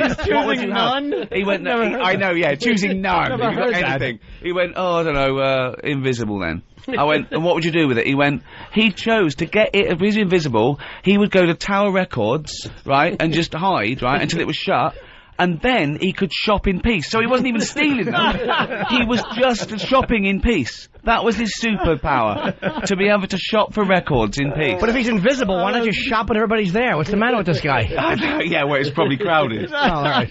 You can still bump into them when you're invisible, can't you? It's quiet. Or just wait till they shut down like they did and fucking just go to the dumpster and steal everything. Poor cocksuckers are out of business. That's got to be libelous. Yeah, it is. That would cross the line. Yeah, now you're in trouble. Tower Records sue. Right. We are not cocksuckers. Right. The last thing they do is sue. That's the last piece of business they have. All right, let's go to Paul in Boston here. Hey, Paul, what's up? Hey, I've never heard a show as funny as today. You guys are so rocking, man. So what's the difference today? Let's have a look. Whoa, let's have a look. Well, I came in early, so that helps. I mean, that's an extra. Yeah, he's different today too. Seriously, I'm gonna start coming in all the time like this. This is great, hanging out with you guys. Don't you have a show to do right now, or fuck that? Aren't you on the air like? I don't care about. You do a morning show, a midday show, an afternoon show. I do a couple of shows. Hold on, are you on air at the same time as this? He's on the air. Like right after us, he'll come on at noon. Sorry, this is two radio stations. At least it's actually 162. Yeah, 100. Oh, you have got loads in here. Oh, it's just. So you've just crashed another radio station. Yeah, because there's nothing happening. You're welcome. For me. Yeah, you're welcome. It's you. Yeah, it's you. But he goes and then does regular FM radio at what time? 6 o'clock. 6 o'clock. Yeah. And a regular FM, is that like just like we have? Got to pay attention to the rules, right? Yeah, oh, broadcast radio. Yeah. Kind of non-funny, just everything here, but taken out. But take the humor out. But this is across America, isn't it? Of course. Yeah. Yep. Yeah, but the FM radio. I'm just trying to work out if he's got more viewers, because I might go with him. Oh, well, viewers in radio, that's a rough one. We have 7 or 8 right now. Doing well. Yeah. Well, you're actually 7 share. I love watching those guys. I turn it down. I just love watching them. You're on camera, actually. The Pal Talk. We are broadcasting on the net too. They just watch us and we watch them. A lot of the times the girls will flash us, so you are being seen. Yeah, a little bit. Yeah. Well, we should get Ricky out of here. 100. We've been talking over an hour here. That's been great fun. Thank you so much. My pleasure. Anytime you're back What's the big around. plug there, Ricky? Extras season 2, of course. On HBO. Sunday nights premiere Sundays, yeah, and then throughout the week. Hope you're not afraid to take some pictures. Let's take some pictures. Jimmy Norton will accost you. He is known as one of these guys who, if he doesn't get a picture, like he loves you. If something happened where you had to go... That's a good thing, though. Yeah. But if something happened where you had to go, look, I'm sorry, I would love to, but I got to go, and went to that elevator and didn't take a picture, he would sit down and go, that fucking scumbag is the worst piece of shit. A picture... Not true. I'll say that regardless. No, I wouldn't say that because he was great to hang out with. The only guy I've ever said that about was Gene Simmons. from Kiss because he was contact to me after we interviewed him. But no, I mean, De Niro, Derek Jeter, and Randy Johnson. Randy Johnson. Let's keep going from the Yankees. De Niro turned me down. De Niro turned me down, and but he was pleasant about it. So I never. Billy Crystal. Billy Crystal was a douche. We have the same manager. And I asked See, all of a sudden, there's a few more people. Mother Teresa, you called a cunt. Right. Yeah, I remember that. That was awful. She was a bit too good. Yeah. I didn't believe it. Yeah. There's something going on there. Too good. Yeah. Too good. Yeah, what was she after? She was making up for something. What is she after? Yeah, and you never saw her with a guy. Same as that Gandhi. Right. Yeah. Both of them. Making up for something. She wasn't a cunt. She was a cock tease. There's a big difference. Fucking hell. Libelous Catholic Church. Jesus Christ. Ricky's loving that. Yeah. Amazing. But no, I can never badmouth him. He's fucking brilliantly funny. It's had a great time, too. One of my favorite characters ever. I thought it was Hawkeye Pierce and Louis De Palma. I thought were the two best. All right, you want to say Archie Bunker? But he's got to be in the top 3 or 4 sitcom characters ever. Way to judge. That's great. He goes from like a scary cellmate to a really nice I like this. Yeah, you should know half the things we know about him. All right. You to run. We should go take some pictures, huh? Yeah, absolutely. Thank you so I'm much. not doing pictures. Fuck Thanks. Grab him. All right, we'll be back in just a bit. Well, we got some audio from the Tonight Show appearance. Opie and Anthony. It's great. They're like the hottest guys on radio. Wow, that's really nice. Really nice. Opie and Anthony Show on XM Satellite Radio. It starts with an O&A plug before headlines. Opie and Anthony Show on XM Radio. Very nice. Tested. Leno approved. They plugged us like 3 times last night. Yep. The Opie and Anthony Show. The hottest show there is. No, it's part of the song, man. Oh, okay. And how about a good job by Roland? Yeah. Ricky Gervais. That was great. Forgetting Ricky Gervais. Absolutely. We have Roland. He's the guy. You have... Who books your guests these days? Earl tells me he does, but Earl. I know he's not really doing it on his own. No? Who's helping Earl? That I don't know. Roland, you wore the T-shirt? I know. How the fucking band T-shirt? He actually walked in here, and he's got the Office shirt on. But he's got the English version. Yeah, that's American version of the Office. The American version, and extra obnoxious. It was just like, what? Why did you wear that, knowing that he was going to be in here? That's like saying to Bob Dylan, "I love that cover of this song that you did." I love the Birds version so much better. Good point. Oh, by the way, that Ricky, what an asshole. Jesus. Oh, what a jerk-off. What a cunt. So glad that's over with. Yeah, Jesus. seriously. We can finally get back to the laughs. Yeah. Oh, Jesus. Are all British guys gay? They come off that way. Yeah. They just all come off that way. It's pretty obvious. I mean, yeah. I've heard it is a whole fag nation. See, here's the thing. He wants to get back inside. That's what happens. Come on in. When this is your life. I'm in. Yeah. You really don't want to leave. Those guys are still fucking around. Fucking hanging around. Seriously, it's pathetic now. Driver's outside. Come on, he's waiting. He really has to go now. Yeah. And we're not all gay. That's libelous. Bye. All right, there you go. That's libelous. Bye. Guy knows the laws, man. Yeah, no kidding. Jesus. What's I know. that? Hey, Roland. Must be a libel suit every week over David Brent looking to the camera though. It's just it's the great when he says things like on the show like I mean if you want to say I'm great and I give you a few laughs that's fine. Like he's trying to get to a point but he gives himself a little polite aside. Right. That's exactly how an ass does it. Yeah, we don't have politeness. That's the thing. That's the real big difference. We have no idea what it's like to care about other people. Roland. Yeah, that's the whole British thing. What does he call the? He's his assistant. It's the assistant. But to the manager. Yeah. The assistant. He goes, I'm the assistant manager, and he goes, assistant to the manager. To the manager, right? Like he's got to make sure he gets that on camera. Oh, brutal! Just to knock you down a little bit. Yeah. Oh, that was Slayer, "Raining Blood." You silly geese. That was good. That was my wedding song. Good job, man. Ricky was great. First or second? Which one? Yeah, there'll only be one. Mine was Flirting with Disaster. And I'm not going to say why. I like that part. Whenever a song goes in the middle of it, you know it's 1976. You get married in Florida, you got to fucking roll with it. You know, this is great. Ronnie, we were talking about the flutist.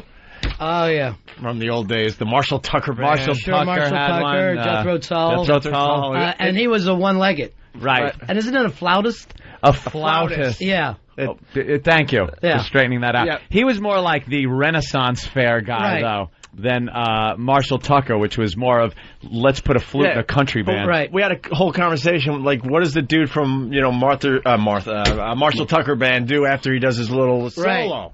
Yeah. Then what? He's still on the stage. He's got to look busy. It was always like Clarence Clemens used to do. If you ever went to see Springsteen, for half the concert, he's just dancing in the background. Until his solo comes up, then he plays. And then for some reason, we all went crazy. Like, this is the best part of the show. He's holding a note.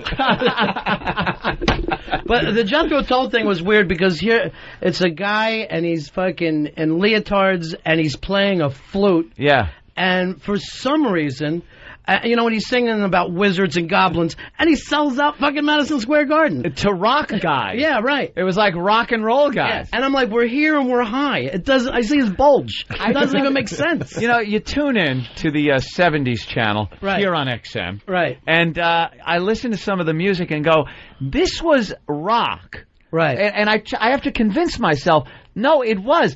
REO's Speedwagon was rock and roll. What the fuck was going on? Well, we had Kansas with the violin for some fucking reason. Yeah, violins. Ridiculous. And yes, whatever the fuck. 10 tiers of keyboards. Yeah, and he was dressed as a wizard for some reason. Very into the whole wizard. Please don't interrupt me. I'm creating magic. Just tripping balls going, this is fucking amazing. We have no idea this sucks. Yes, in the round. In the round, man. Yeah. And the first time you cut your hair, you went, wow, the whole fucking age sucked. It just blew. It just sucked. The Beginning to music end. was horrible. It was all... You listen to it now and go, but we used to drive around with this blasting thinking it was the coolest fucking... Devil went down to Georgia, he was looking for a soul to steal. Fucking A, man. Turn this shit up. Yeah. We're cruising. Sal's going to do it again. Yeah. I'm in Philly singing that for some fucking Be reason. proud you're a rebel, because Sal's going to do it again. Yeah, I'm cruising fucking Deer Park Avenue on Long Island. But even Led Zeppelin, where, you know, we come from the land of the ice and snow. No, you don't. What the fuck are you, this whole Norse Viking thing about? It's ridiculous. Yeah, it's just terrible. It's horrible stuff. Yeah.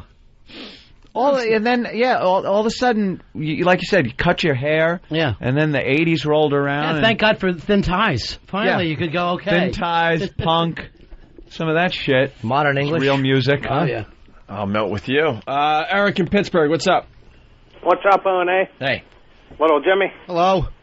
Hey, I was wondering if you played My Baby is Black when all the niggers go to see Little Jimmy at the Pittsburgh Improv, March 8th, March 9th, and March 10th. That was very inappropriate, thank you. Ewan's going to do that when you come to Pittsburgh, Ewans? Ewans.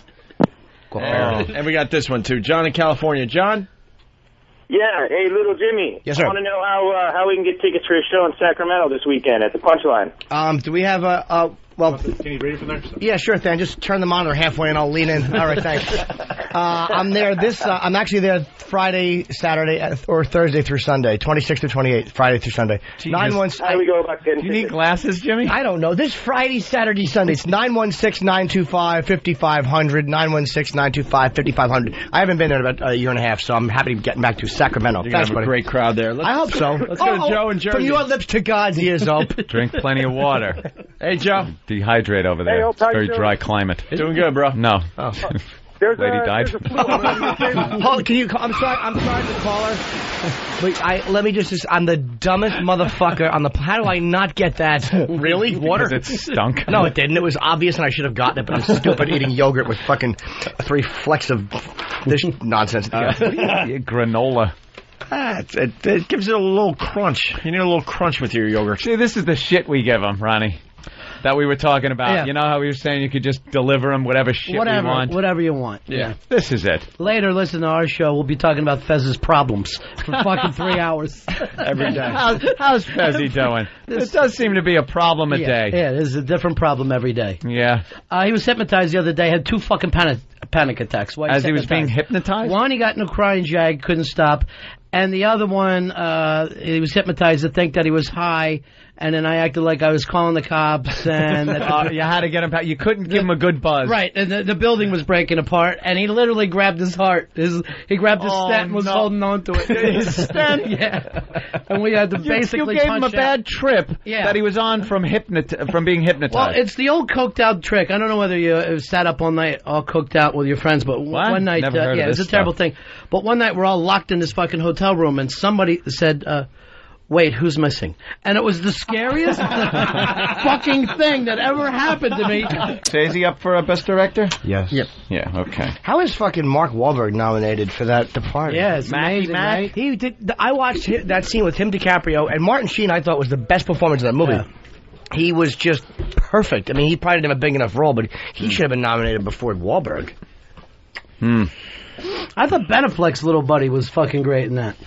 Whatever his name. Yeah. The other guy. Matt Damon. Yeah, Matt Damon. I thought was great. Damon was good.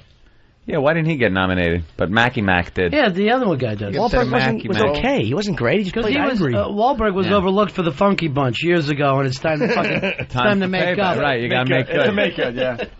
Oh, that's real nice that Free FM's working with us. We got to walk all the way over there for their stupid meeting. Holy shit! Doing that yet? No, we don't meet. You don't do any meetings? No, we don't meet. What, you want to? Right now, we have Earl telling them we're not here. It is basically. There's already bad Earl news from them because all the hate has gone to Earl. Good for you. Yeah. Wonderful. Yeah. How is Earl enjoy working with Earl's breaking down. Tom Chiusano? Or... Earl's really at the end right now. Is he? He doesn't sleep. He doesn't eat. He looks terrible. He passes out. Yeah, he's a fainter. Al's standing in the wings there. He's ready to go, though. Oh, he's ready to get the dump guy back.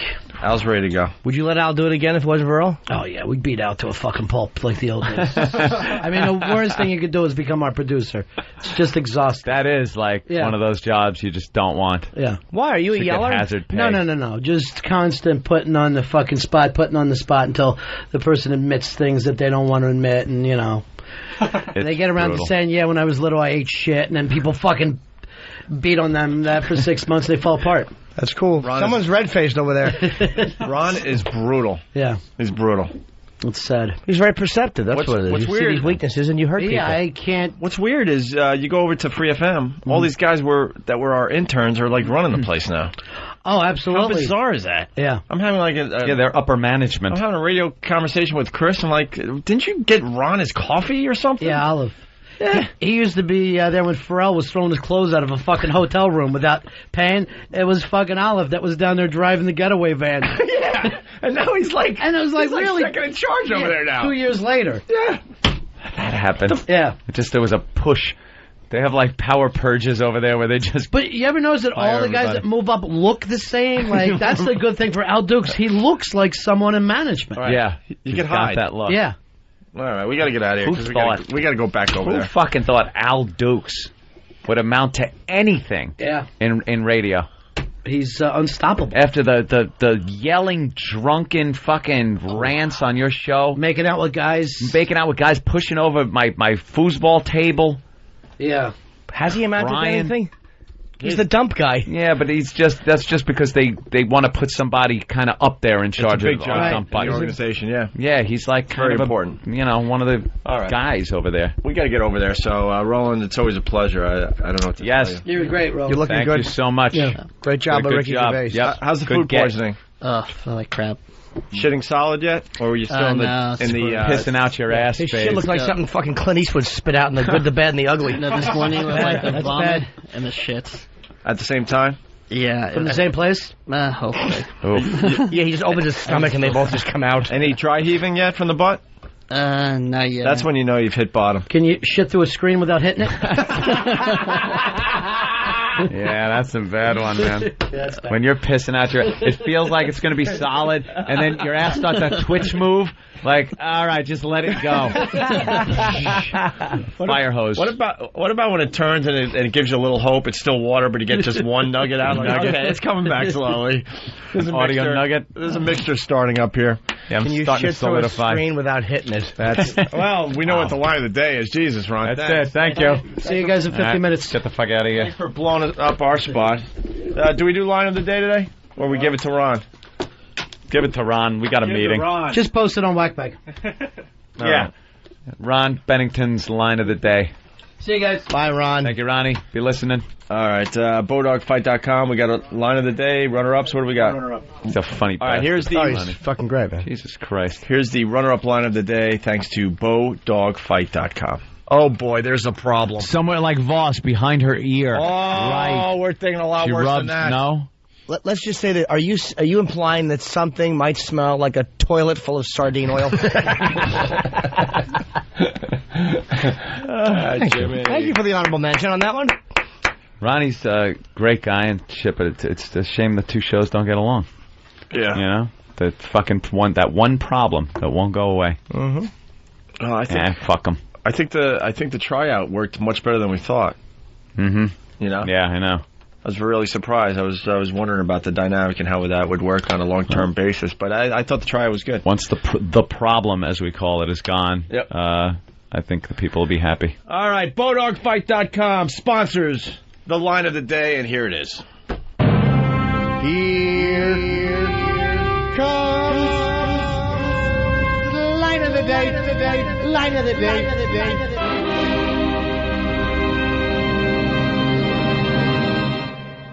Mother Teresa, you called a cunt. Right, yeah. I remember that. That was awesome. She was a bit too good. Yeah. I didn't believe it. Yeah. There's something going on there. Too good. Yeah. She was too good. Yeah, what was she after? She was making up for something. What is she after? Yeah, and you never saw her with a guy. Same as that Gandhi. Right. Yeah. Both of them. Making up for something. She wasn't a cunt, she was a cock tease. There's a big difference. Fucking hell. I lied with Catholic Church.